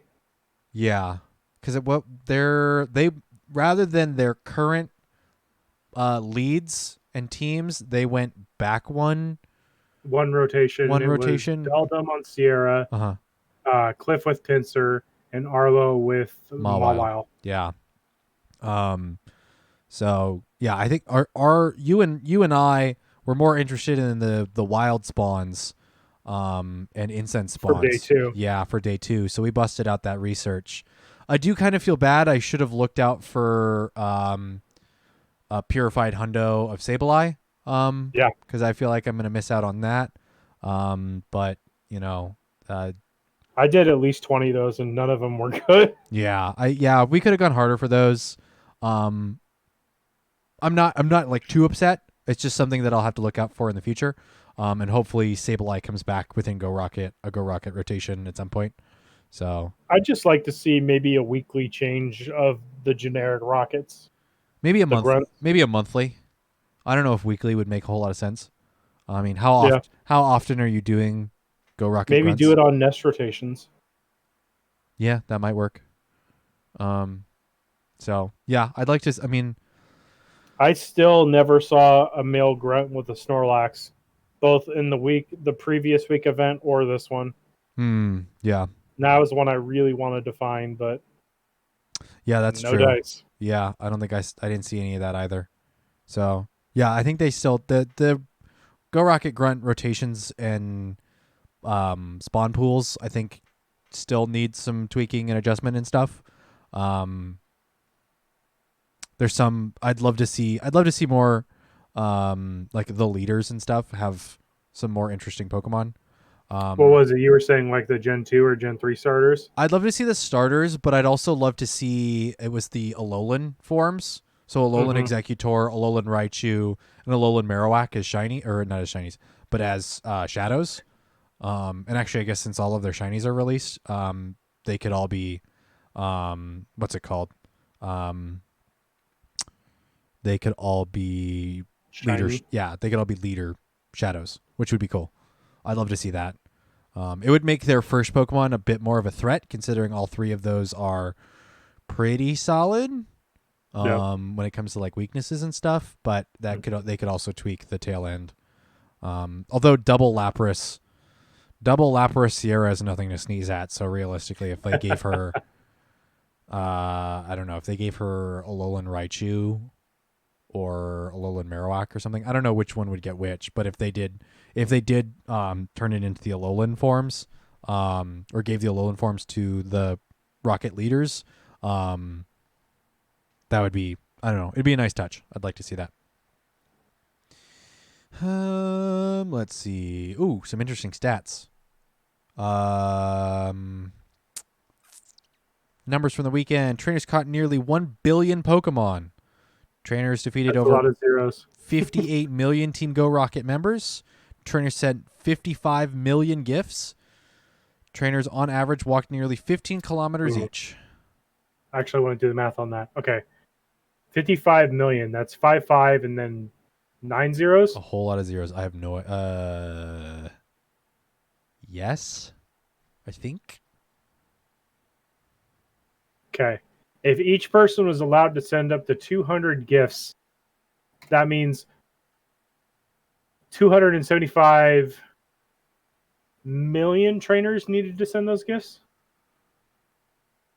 On average, or Yeah. what do you mean? Okay. Usually I'm a really cool stats guy, but I think because it's audio, like my my brain's not working. Did you say billion or million gifts? Million. Okay, then 275,000. Stuffs. Stats. Yeah, stats. Okay. You want to move on to the meta-analysis? Yeah. All right. If anyone has questions about GoFest or, wants to hear anything else, anecdotes, whatever, let us know. Twitters, emails, not Facebooks. I don't know. Other stuff. I don't know. All right. So now we go back to one of the first things that we talked about in this episode. Go Battle League Season 3 Update and Move Rebalance. I am looking at sylph.gg/GBL-S3-update because they have the numbers rather than just the Go Battle League having this has happened with no numbers. This has numbers. All right. Updates to existing moves. We're just going to run through these. Infestation generates 12 energy from the previous 11. Beedrill, Drapion, and Venomoth will all enjoy this buff. Hex gets the same buff, now generating 12 energy. You'll see this help Dusclops, Alolan Marowak, Drifblim, and Chandelure. Powdered Snow deals 5 damage instead of 4. This helps Mamoswine, Celio, Snowy Castform, and Alolan Sandslash hit just a bit harder. It also buffs Frostlass, which is currently in cliffhanger, and it really doesn't need it. I don't think Powder Snow needs this buff, but that's just the non-spicy bland taste from Steven, so take that as you will. Drill Peck now deals 65 damage from the previous 60. This benefits Zapdos in Great and Ultra Leagues, which has not seen much play yet.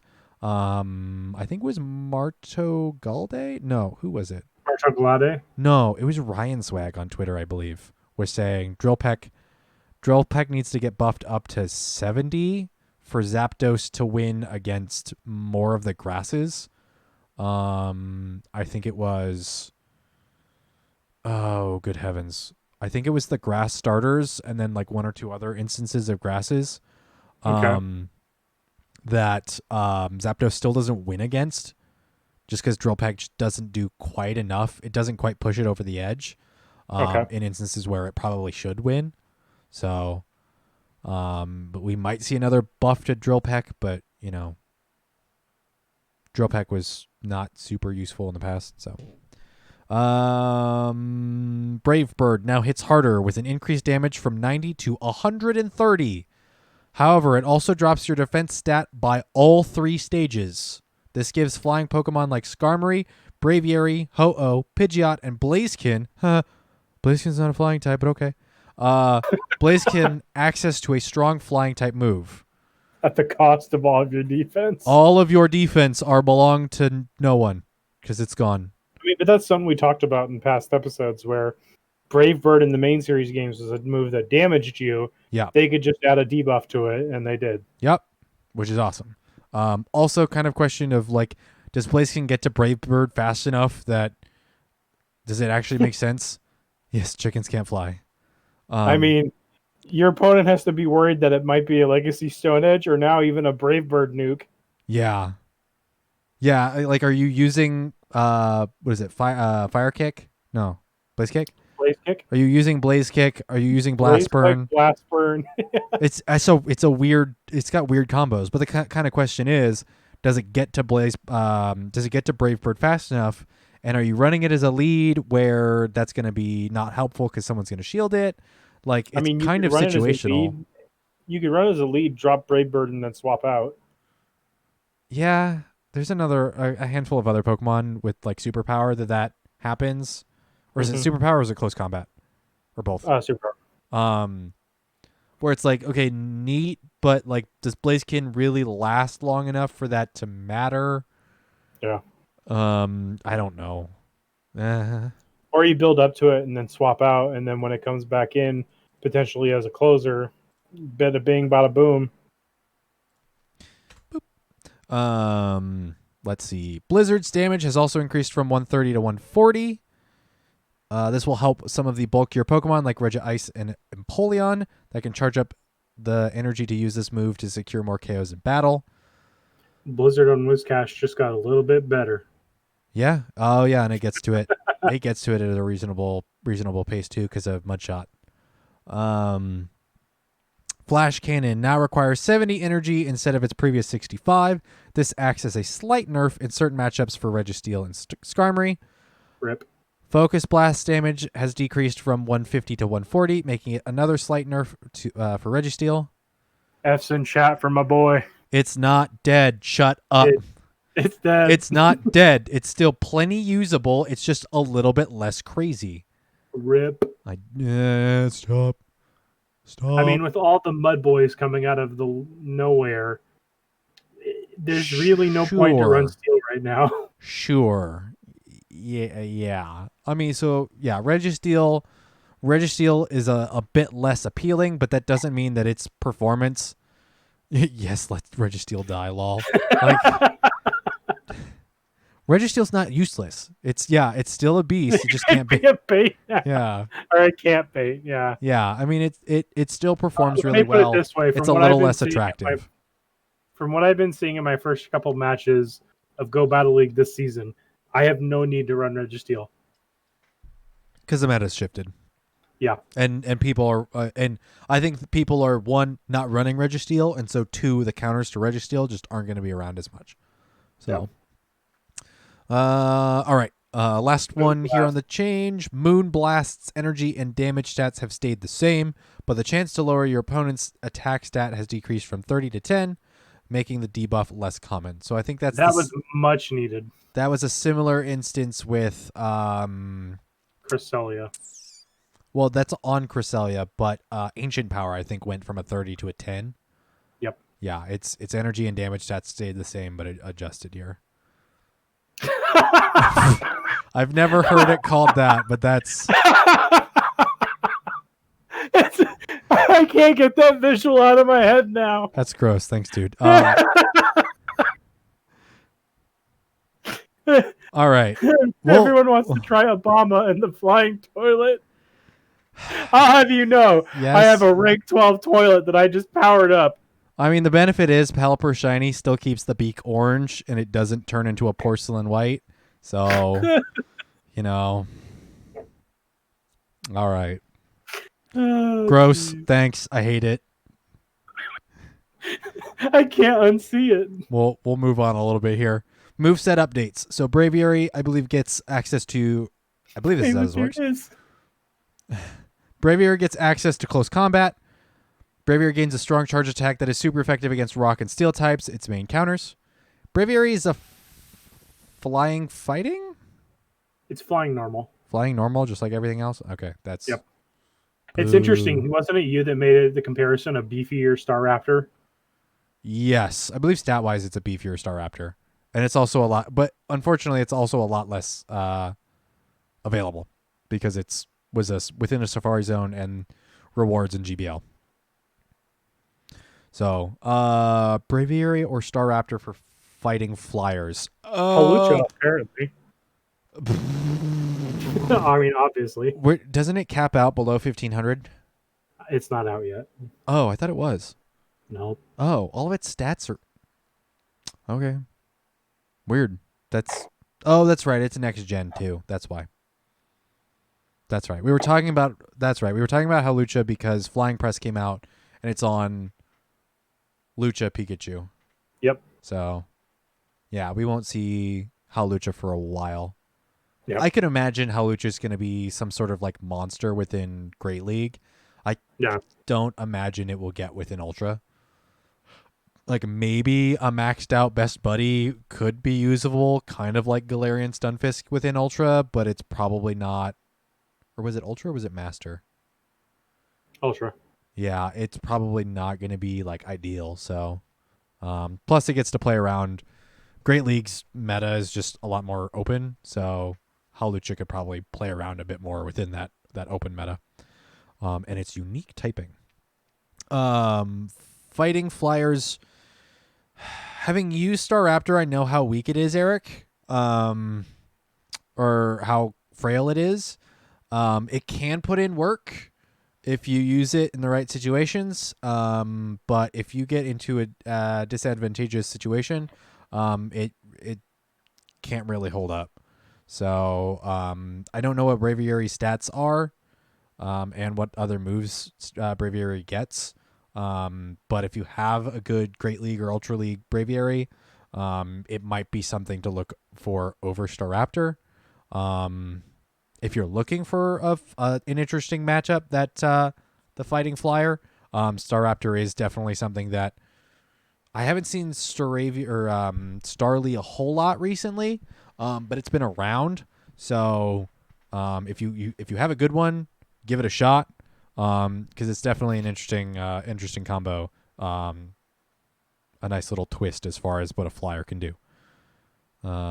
Energy generation. Yeah, I don't really know what the moveset is for Braviary as far as fast moves or additional charge moves. So yeah, I would if you want to try a nice little flying twist, go for try Staraptor out. It was one of my favorite Pokemon from Diamond and Pearl, and I'm a bit bummed that it doesn't quite perform as well within Pokemon Go as it would within a main series game. So, but not all Pokemon can take W's, or take big W's, big wins. All right, moving on. Abomasnow. Ice This Weather one Ball. I've been seeing pop up quite a bit recently in Go Battle League. Yeah, because it got boofed. It's kind of chunky. The addition of a low energy stab charge attack gives Abomasnow a lot more wins in Great League. So it got Ice Weather Ball. It got a buff to Powdered Snow, and it has Energy Ball. So it's got a really nice mix. Not to mention potential Mega. Oh, that's right. It has a potential. I don't know my megas, so Abomasnow is a nice one. With Ice Weather Ball, it can with Ice Weather Ball. Before it could pick up wins against Azu. Now it can pick up wins against Altaria, and a handful of other of like the key meta. So I haven't played any sets within GBL yet, but I imagine Abomasnow is common. Shadow Obama more than regular. Really, I didn't know. Wait, Snover was a shadow at some point. It is. It is now. When they recently dropped the Machop and the Nidos, Uh-huh. that it came out then. I have not seen any. Is it within grass or is it ice? Both. Okay, I have not seen any. I have not seen any ice rocket grunts. Period. And then any of the grass ones, I just don't see. You just see Execute and Turtwig. Yeah, I don't see any Snover. Interesting. I'll have to look out for that. That's impressive. Yes. Abomasnow The nice also thing has about access to Abomasnow Blizzard. is it's a mixed attacker. Uh-huh. You can run it as a straight Razor Leafer, which it's known for in the past. But now, like you were saying with the Powdered Snow, you have to be careful and see what it knows. Because as an Ice type, it threatens a lot more. Because with access to both Ice Weather Ball and Energy Ball on grass, it can delete the Mud Boys, it can delete the Flyers, it can delete the waters in general if it's running just grass. You really have to be careful of what it knows. Mm-hmm. Yeah, Abomasnow is going to turn out like a handful of other. It's not necessarily Swiss Army knife as far as its move diversity. But I would put it up with like Metacham. If you see Metacham within Great League, You kind of have to bait out what it knows and know its energy gains. you really want to know. You want to try and figure out what moveset it's running, because between counter and Psycho Cut, and then its diversity within its charge moves, Abomasnow's not quite on the same level as far as move diversity, but it has those options, so you definitely have to be careful with it. All right, Pelipper, Water Weather Ball. I think Weather Ball's not being given to everything, so it's not a Oprah handing out Weather Ball to every Pokemon yet. Not yet. We're getting there. I mean, I'm okay with it because Weather Ball is a pretty solid move. And Ninetales would have appreciated it. Don't hurt me like that, Jesse. Don't hurt me like that. Yeah, August is getting Magikarp Community Day when it could have been getting Vulpix Community Day. Don't remind me. Don't hurt me like that. Don't hurt me like that. Let's see. So Water Weather Ball is a huge buff for Pelipper, finally giving it a move to bait shields, especially in the Great League. Pelipper is a solid Pokemon. We were talking, I don't know if we talked about it on a podcast, but I know you and I have talked about it in the past. It's got solid stats.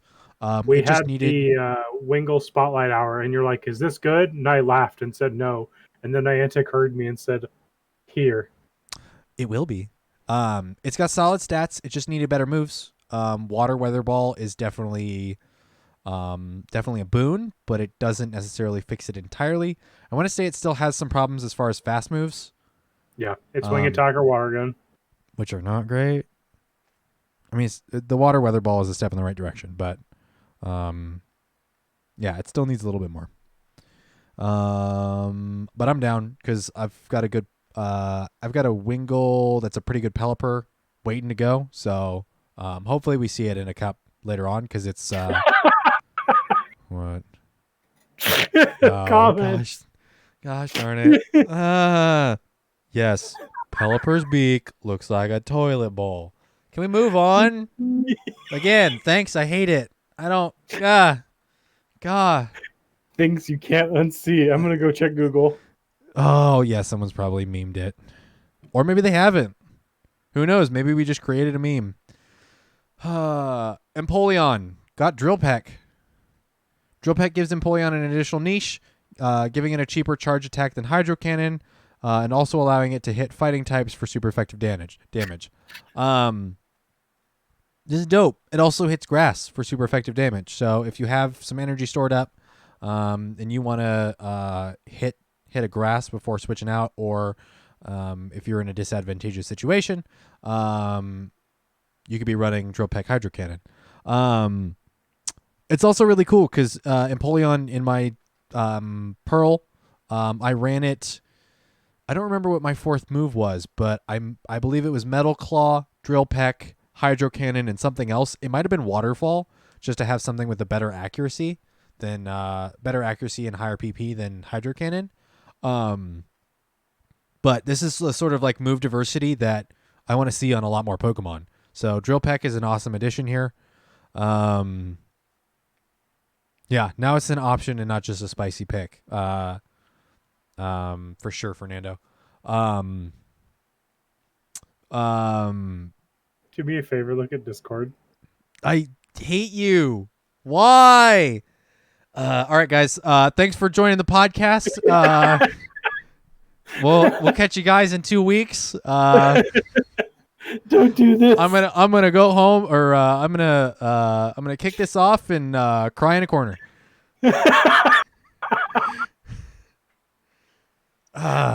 Man, yeah. I hate you. We still have like 2 more things to go through, and I have this not a mental image anymore, a legitimate image that he shared with me in Discord.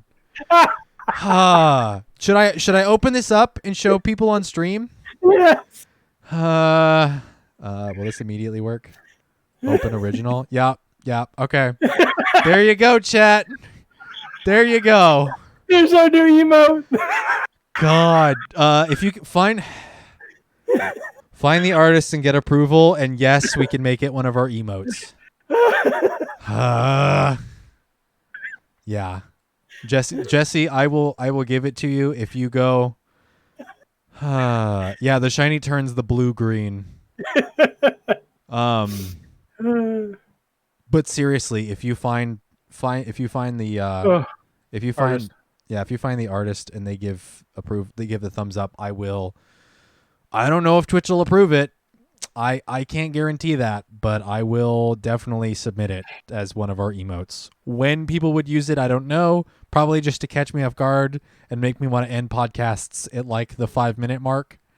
But double flush. Double flush. Weather ball. Double weather ball is the double flush. Anyways, moving on. I'm sorry. No, I mean, it is humorous. As much as I'm not laughing, I definitely have a smile on my face, but it is also really weird. Like really weird. Like I don't think anyone outside of the Pokemon fandom would at all understand this or find it funny. You can't come over to okay, so if you've heard of Pokemon, there's a Pokemon called Pelipper. Its bill is really weird. Take a look at this picture. It looks like a toilet. Like you can't just approach someone and do that. I mean, but it's a pelican. Right, but like most pelicans' beaks don't look like toilets.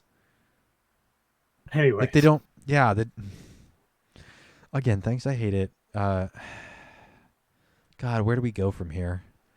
So you talked about Empoleon. The rest of the stuff below that article kind of goes over what we covered already about the premium rewards changing and the fact that it's no longer battle until you win. Yes. So that would move us on to our next article. Let's see. Where is it hiding? In the same page. Oh, I have it highlighted.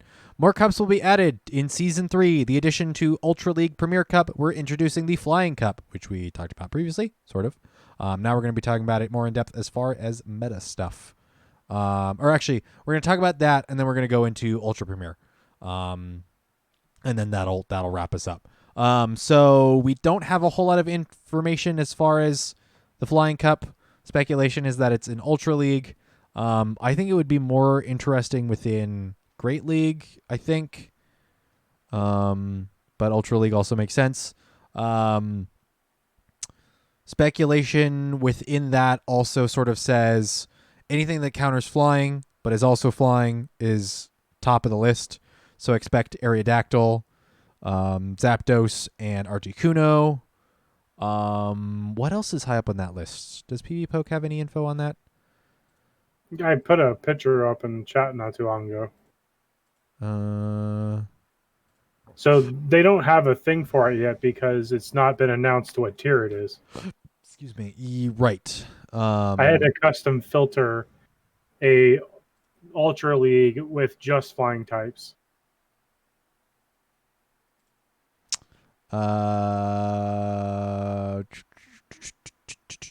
Where'd you put that? Do you know? Was it in PvP The bottom, discussion? if you go here on the side, go to custom under Premier Cup. Ah. And then change it to just flying. Is this like it's a new Pokemon cereal thing? Flying, yeah. And that's it? Yep, and just filter. Oops, all flyers. Basically. Okay, Skarmory is up here above Articuno, which is, I guess, because it beats out Articuno because of the ice resistance. The steel resisting, making it neutral. Neutral, yeah. Yeah, forced to get things different because realistically, most of the stuff up here, besides like Altaria, it already and Togetic, resists flying, and it does super effective against them. Yeah. Like these top 5, 6 are all things that you wouldn't necessarily normally see. Zapdos, I think, just doesn't perform overall well enough within Ultra. And then Articuno you do see. But this is, yeah, it spices up a bit of stuff. You still see Altaria, Togetic, Gyarados. Mantine is here. Is this in Great League or is this in Ultra? Oh, no, this is in Great League. Oh, you put it in. I put it in Great. That's why. Simulate. Let's adjust that. Okay, that changes it. Aerodactyl, Landorus, Incarnate, which is interesting. That's a flying ground? Yep. So interesting that it's ground, although it's running Rock Throw and Rock Slide as its main moves. So that makes sense. Zapdos, Articuno, Zapdos, Lugia, Skarmory, Gliscor, Drifblim within Ultra. Ooh, that would be an interesting one. I should double check to see what my Drifblim. Oh, heck yeah. And the Hex buff. A little bit of a Hex buff. So, and then, of course, Gyarados coming in with Aqua Tail is one of its preferred moves. Togekiss, Dragonite. No one should be surprised there. Altaria is up here too. Although I think does Altaria max out around 2,500 or where is Altaria at? I don't remember, for being honest. I don't know either. I don't think it maxes out at 2,500. I think it maxes out beforehand, like just beforehand. Mantine, Pelipper, Honchkro's up here. So it's definitely a more interesting cup, especially when it's within Ultra League. Let's see. There is a big drop. Aerodactyl's threat score is 100. Landorus's Landorus Incarnate, where it's a genie, is 83. And then Zapdos Shadow drops all the way down to 76. So Altaria maxes out at 2004. A maxed out or 100% one. Yeah. And I have the 100% one, and it's built for Great League. But that also means I could build it for, it's already mostly built for Ultra if I wanted to bring it up. Yeah, there's a big drop off here. Oh, Zapdos coming in at that exact 69 point threat score. Nice. Yeah, there's a big drop off here between Aerodactyl and literally the rest of everything else. Drifblim at number 10 has a threat score of 58.4. So Drifblim at number 10 on this list in PV Poke should be a spice pick. So why don't you go ahead and exclude legendaries and see how that changes it? That is true. Exclude type. Add filter. Nope, hold on. Can I remove this Change the filter? type to, I think it's tag. Legendary Mythic. Shadow should still be eligible. Generating Aerodactyl. Wow, a almost even bigger drop off. Aerodactyl's at a 100 threat score. Skarmory's at a 76.4. Gliscor Shadow is at a 66. Driftblim at number 4 on this list is a 65.7. So literally the So Aerodactyl Cup. yeah, Aerodactyl and everything else. So yeah, I don't. That's weird. That's interesting and weird. Yeah, WoW is right. That's Let's change it to Great hopefully. League with the same filters and see what happens. Yes, let's play around with this. Let's do it. I'm sure this isn't this. I was almost going to say. I'm sure. I hope that this isn't exactly how they make the cups within Niantic. I doubt it. Nope, similar. Hey, Aerodactyl comes Hey, in look, second. Water's at the top. Skarmory's up at the top. Aerodactyl at a 95. Altaria at third with a 78. 77, 77, 75. Rank 10 is Gligar Shadow at a 72. So it drops off. Number 9. Huh? Pelipper at number 9. Pelipper at number 9. I'm just saying the drop off is less significant, but it's still there. Yeah. Like Aerodactyl is at a 95, and then Altaria at third is a 78 threat score. So 15 out of the 43 Pokemon that have Mega Evolutions have had community days.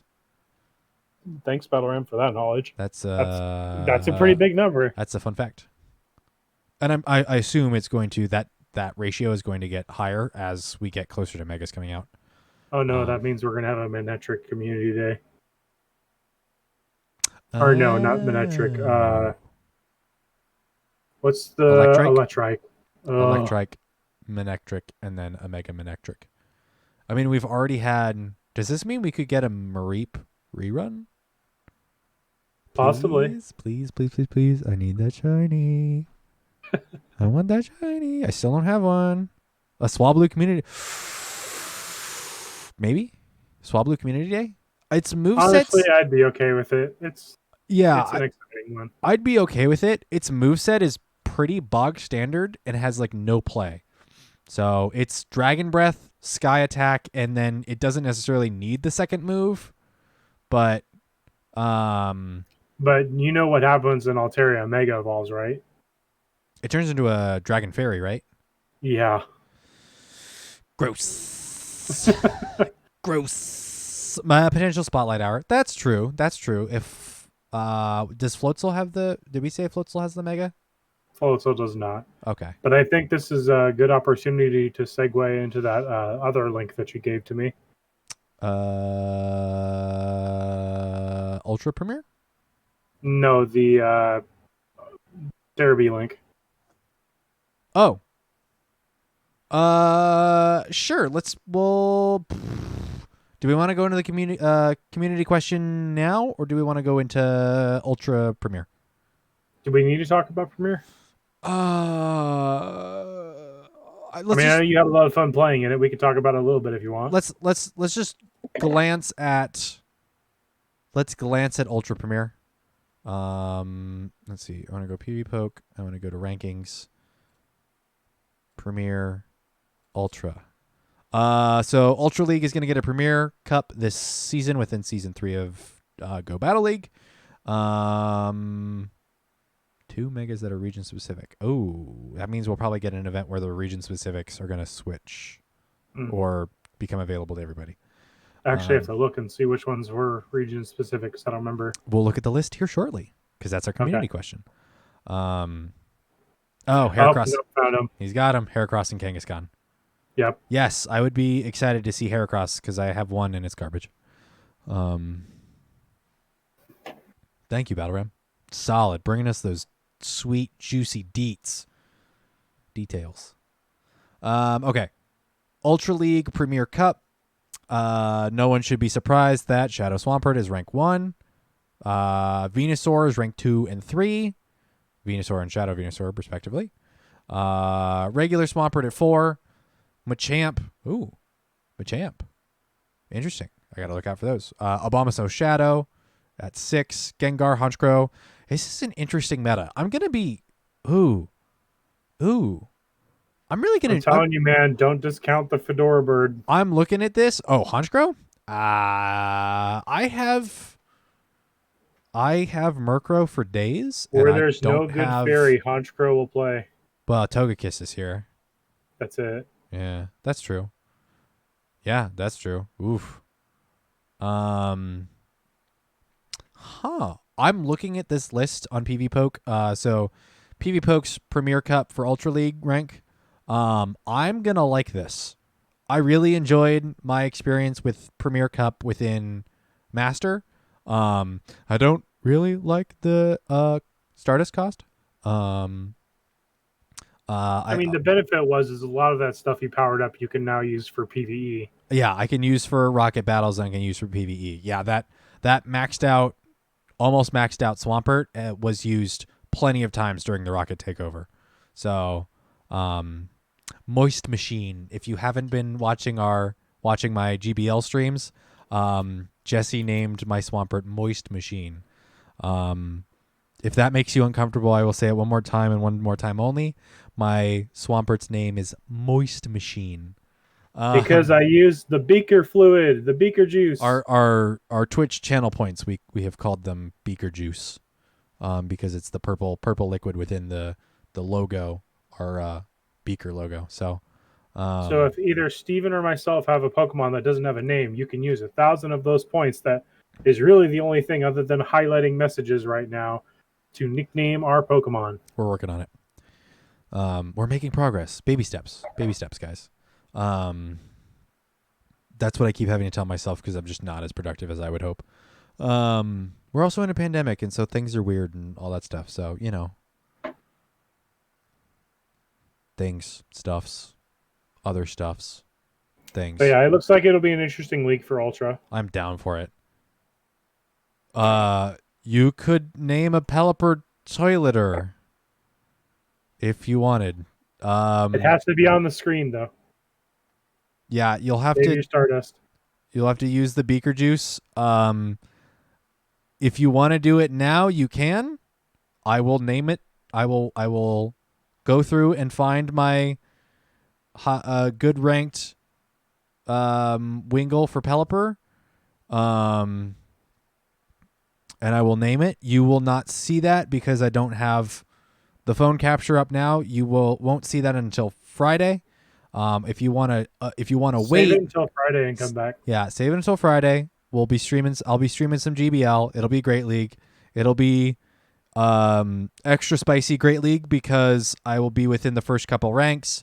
I don't really care about wins. It's just by the end of the season, I would like to be at least rank 7.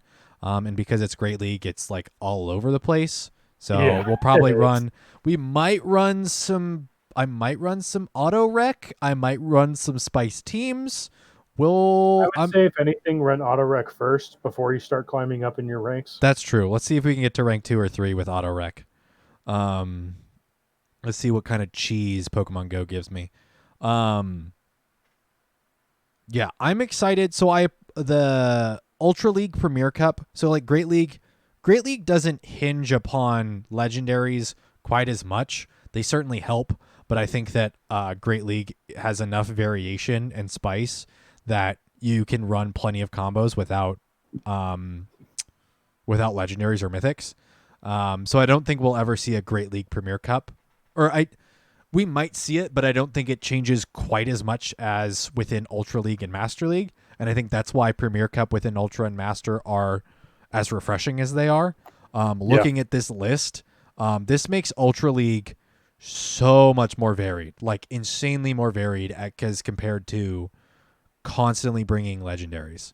So constantly Giratina or so Dragonite, Togekiss. This is, Dragonite and Togekiss are still here. They're just not as high. Yeah, Escavalier is rank 4 or 14. Like, this is nuts. This is when this shows up. I'm playing this and only this, and we're gonna have a great time because this is gonna be fun. We'll see what I have as far as like good ranked Ultra League stuff, We'll power up some stuff, and we're just gonna have fun with it because this looks awesome. Electivire's in here. Well, Shadow Electivire, but still. Charizard, Galele, Tangrowth, a higher ranked Toxicroak. I don't think I have a good Obstagoon, but you know what? Empoleon's up here. Dude, we might be powering up an Ultra League Empoleon for this. Heck yeah. Yeah, I'm excited. This is gonna be fun. So what do we got? 2 weeks? 2 weeks and then we have Ultra League, so Yep. I'm down for it. And I'll be streaming it too. So I think for the most part, the most of all of the GBL that I play is streamed. I did play off stream this last weekend, Sunday evening, to be able to hit rank 7 for season 2. I didn't think I would, but I just kept telling myself, one more set, I only need a few more wins, and I hit rank 7. So, yay! I did the bare minimum of work. I'll actually claim my GBL Season 2 rewards on stream on Friday, too, because I don't feel the absolute need to play GBL when not on stream. So, yeah, I'm excited. Want to jump into our next part? Talk about our community question. We actually had some talks about the community question. Last week's community question was... what's your favorite Mega Evolution and why? Or if you don't have a favorite, which one are you looking forward to the most? And this comes to the fact that during GoFest, they did officially announce that Megas will be coming. I mean, they did in the trailer prior to GoFest as well. Yeah, there was also an interview. There was an interview with somebody at Niantic. I don't remember who. I should probably dig up that info. Probably should have digged up that info at some point. There was an interview talking about Megas, and there was some other nugget of information within that interview, and I don't remember what it was. Player cap?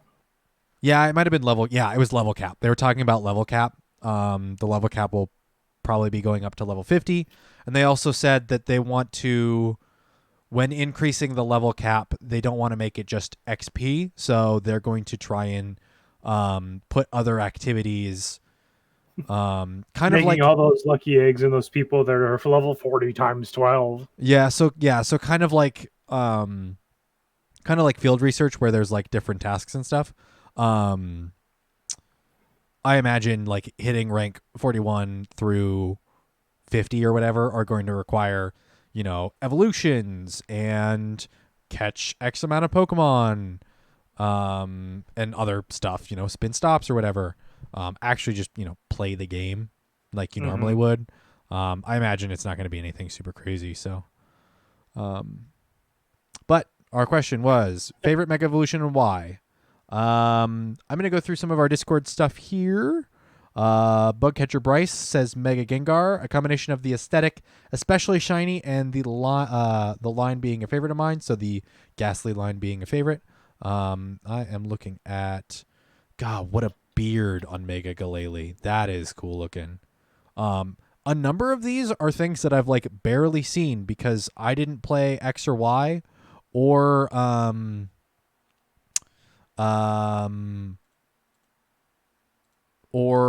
Omega Ruby Alpha Sapphire. So,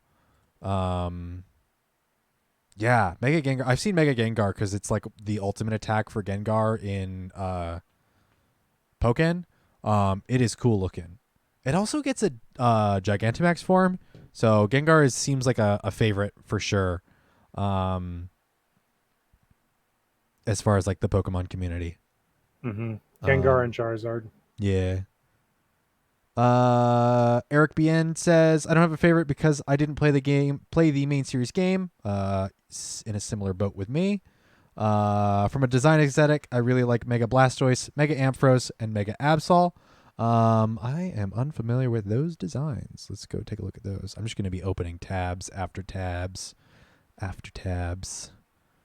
Yeah, one big cannon and then two small arm cannons. It reminds me of oh goodness. I don't remember what Zoid design it is, but it might have been the Raptor, although the Raptor didn't have one giant cannon.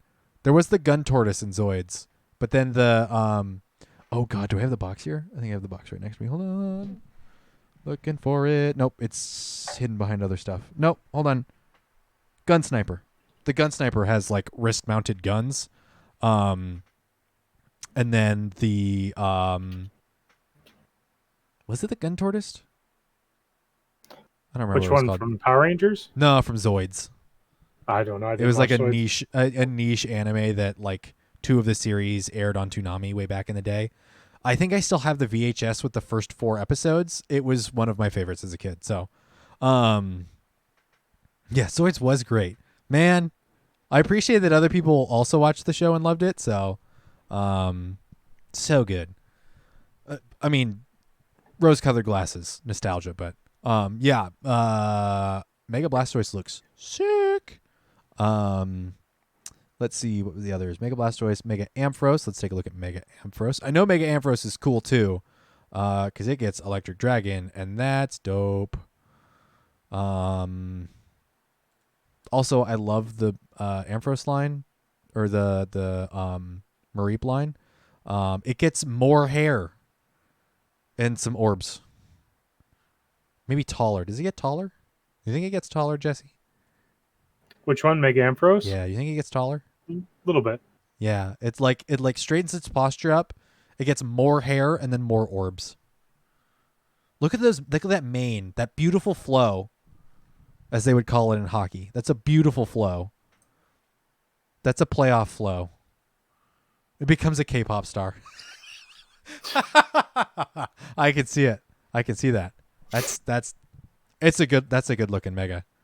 And then last one is Mega Absol. Does Absol change its typing? Nope. Okay, it just stays dark. Yep. It gets wings. This thing is like Mega Absol could be on the cover of a pop punk album for sure. This is like an Evanescence icon. If you're listening to like what is it? Wake Me Up. Yeah, that could be on the cover of one of those for sure. Let's see. Aside from the obvious, so back to Eric's response. Aside from the obvious Mewtwo, Rayquaza, Metagross, I'm looking forward to Mega Sceptile, since the only other grass dragon in Go right now is the Tall Boy. I'm looking forward to the one of the bugs, because Bug is criminally underpowered in Pokemon Go. Hopefully Volcarona, or Volcarona, I can never pronounce it right the first time. Volcarona. And the Mega Bugs can change that. Yeah, bugs are definitely something that I'd love to see some better bugs at. I'm also excited. Mega Sceptile would be pretty cool, pretty excited for, with the Grass Dragon. Where is it at? I actually don't know what it looks like. Or no, it's here, isn't it? That's weird looking. That's whack. Also, because it's like got its back facing to the camera. That's an interesting. Yeah, it actually launches its tree at you. Oh, jeez. You've heard of Christmas. Now get ready for Mega Christmas. Christmas tree. You get a Christmas tree. You get a Christmas tree. Rocket-powered Christmas tree. Go. I'm excited for the other grass dragon that we're going to get, Applin, at some point. Mm-hmm. We're going to get it like years from now, but like Applin and a shiny to me are like really cool. So I want that green apple. Winston the Champ says Mega Swampert and Mega Charizard X. They just look badass.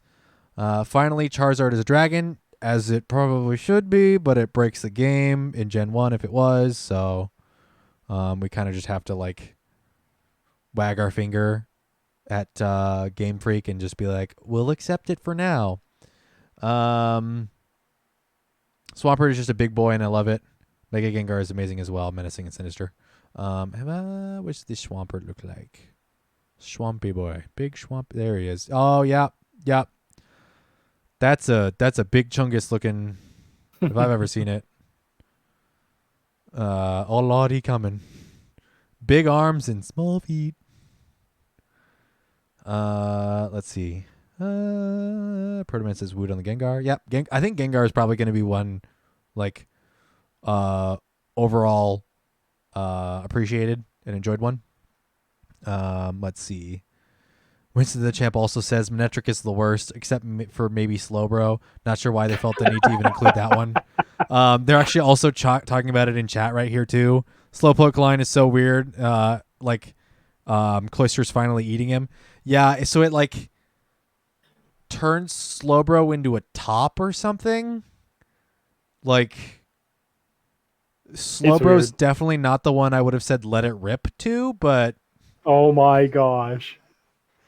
I mean it does look like a top. Does it like float or something or like No, it spins on the tail. it spins on the so it is a top. That's that's a weird looking one for sure. Yeah, that's a why did they? I don't know what Manectric looks like. Is Manectric on this list or is it down below? Yeah, scroll down a little bit. Lopunny. It goes Super Saiyan. Yep, it's down below. Let's see. It's near the bottom. Okay. There we are. Oh yeah, it just gets more pointy. Yeah, no, you're right. It goes Super Saiyan. Look at that. The point is huge, dude. Wow. You poke your eye out. Yeah, you'll poke your eye out, kid. That's insane. All right. I mean, like Ampharos, it just grows more hair. Wow. All right. Yeah, that's one I would not have expected. Check out Mega Abomasnow down at the bottom. Let's see. Mega Abomasnow. Yeah. It also grows more hair, although I think those are more of like icicle things. But it also becomes a quadruped, so that's interesting. Fascinating. I'd be curious to see what the back of its sprite looks like. Because like if that's the front, like what's happening in the back? Is it just boring? Or is it more of the like spike things? God, that's weird. Definitely not the weirdest thing I've seen today, though. Thanks, Jesse. Look, guys, it's Mega Pelipper. It's literally just a urinal. It's a bidet. It's been a good day. Is that what you said? It's a bidet. Oh, it's a bidet. Oh, yeah, because it squirts up. It can learn a fire type move because it can learn Scald. Have you checked out Mega Metacham? Not yet. Winston the Champ also says probably actually say Metagross is his favorite. Sleek and aggressive. That one's here. Yeah, it's got the 4 arms coming it's at you. It's 2 Metagross fused together. Which makes sense because it's Beldum is there's Beldum. Matang is 2 Beldum. Metagross is 4 Beldum. And now Mega Metagross is just 2 Metagross. Business up front, party in the back. Yeah. Yeah, it's got four big arms and then in the front and 4 smaller arms in the back. So that's an accurate statement. Let's see. Spoon Man? I do not know what's... Oh, Mega Alakazam. That's what we're talking about. It's super effective against Vanillux. Spoon Man? Yeah. Mm-hmm. Let's see. Randall 1231, Mega Metagross, Mega Garchomp, Mega Sceptile, Mega Alakazam. He's saying like half of them. Half of the most popular ones. Yeah, Mega Alakazam, Mega Sableye, Mega Lucario, Mega Salamence were all megas I used in the main series. Let's see, what's one that I want to look at? Let's look at Mega Alakazam. Because it's probably got big spoons, and that's fun. Spoon Man. Spoon. Where is it? Is it the very bottom? You passed it. Did I? Oops. T-Tar, Houndoom, Heracross, Caesar, Ampharos, Mewtwo, Aerodactyl. Okay, we're going to look at Aerodactyl next. Because some of these I don't even realize that it gets it. Oh, does it have 6 spoons? Yeah. Oh my goodness. Yep. Bring out the ice cream because I'm going to eat it all. Soup, salad, on a hot summer day. Ice cream, I'm going to eat it all. Got a big beard and tons of spoons. Let's do it. Yeah, that's a Soundgarden reference. I don't get the Soundgarden reference. Do you get Spoon the Soundgarden Man reference? is the name of a song. Ah. Thank you. At least one of us gets it. That's Gengar. I am cultured. Aerodactyl gets pointy. Does it have two forms? Does it have two megas or no? No, one's shiny. Oh, okay. It's just a different point in the animation in the sprite. Yeah. Interesting. So it gets like a little bit armored and a little bit pointy. Interesting. Does it It gets a little bit more metal. Yeah. It's like it got piercings and put studs in it. All right. RocketAdminJ in our Discord says competitively Megacon or Mega Blaze are so good they were banned. Concept wise, I like Gallade. I've always been a fan of Knights. Actually, we're looking at it here. It gets blades for arms. I mean, it technically already does, but yeah. Max Spook. I can't grab anything with these. I can only cut. Gallade, Mega Gallade used max depression. Oof. I cannot hug or comfort with these arms. I can only kill. Let's see. I mean, this is all mostly visual now at this point. So yeah, that's true. Audio wise, yeah. Go check out the megas. Some of these designs are really sick. Let's see. Is there any talk about meta stuff? The revelation from the weekend that you can mega your existing ones is pretty awesome. Yep. That was from Winston the Champ. That was about it for the talks in our Discord, and back and forth we've had some convos here in the stream chat. Lucario is also a good one. Is that on this list or is it in small? It's one of the smaller ones. I'm gonna take a look at that one and then we'll move on. Jesse, do you remember what the community question was for this next week? Yeah. We'd like to hear what your thoughts on GoFest were. Yes. Let us know. At battle_science on Twitter. Email us at battlescience.podcast@gmail.com. Hop in our Discord and let us know. We'll post the question there. I need to get better at posting the question on Twitter so that people have a legitimate, like a one single place that they can respond to if they feel like it. Yell at me later if I'm getting it wrong. If I forget. I'll try and do that this weekend, Saturday or Sunday after the podcast comes out on Friday.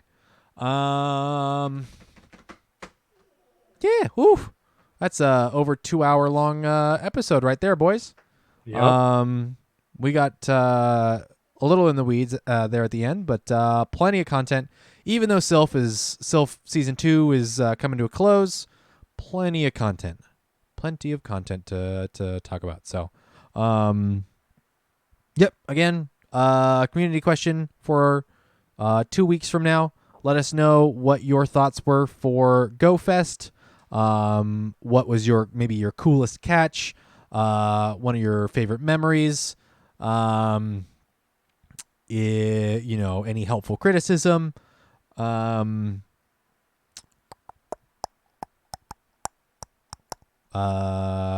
for tuning in. Yeah. Thanks for tuning in. We'll catch you guys in 2 weeks for another episode of the Battle Science Podcast. If you guys want to catch the Go Battle League streams, they are happening every Friday and then every other Tuesday, alternating with the Battle Science Podcast. I might start putting those up on YouTube after the fact, maybe. I don't know how many people would watch it afterwards, but it might go up there for posterity's sake. Actually, last episode I threw it up on YouTube. I threw up the Battle Science Podcast up on YouTube, and we have five views on YouTube, which is cool. If throwing up the podcast up on YouTube with the video and stuff allows more people to puts it on a platform where more people will listen to it, I'm happy to put in the little bit of extra work it is to throw it up there too. So if you're listening to this live and you want to catch the previous podcasts or subscribe to us for the future for audio podcasts, Battle Science Podcast is available on podcast services around the globe. You can check out our main page at battlescience.podbean.com for the direct feed. Or check us out on, your Google Plays or your Apple Podcasts. And I think all of those names have changed at this point because the internet is whack. Or check us out on YouTube if you want to watch the visual, listen to it if you have YouTube Premium.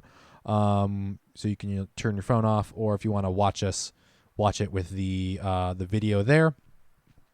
Let's see, Twitter, at battles_science. Email us at battlescience.podcast.com. No.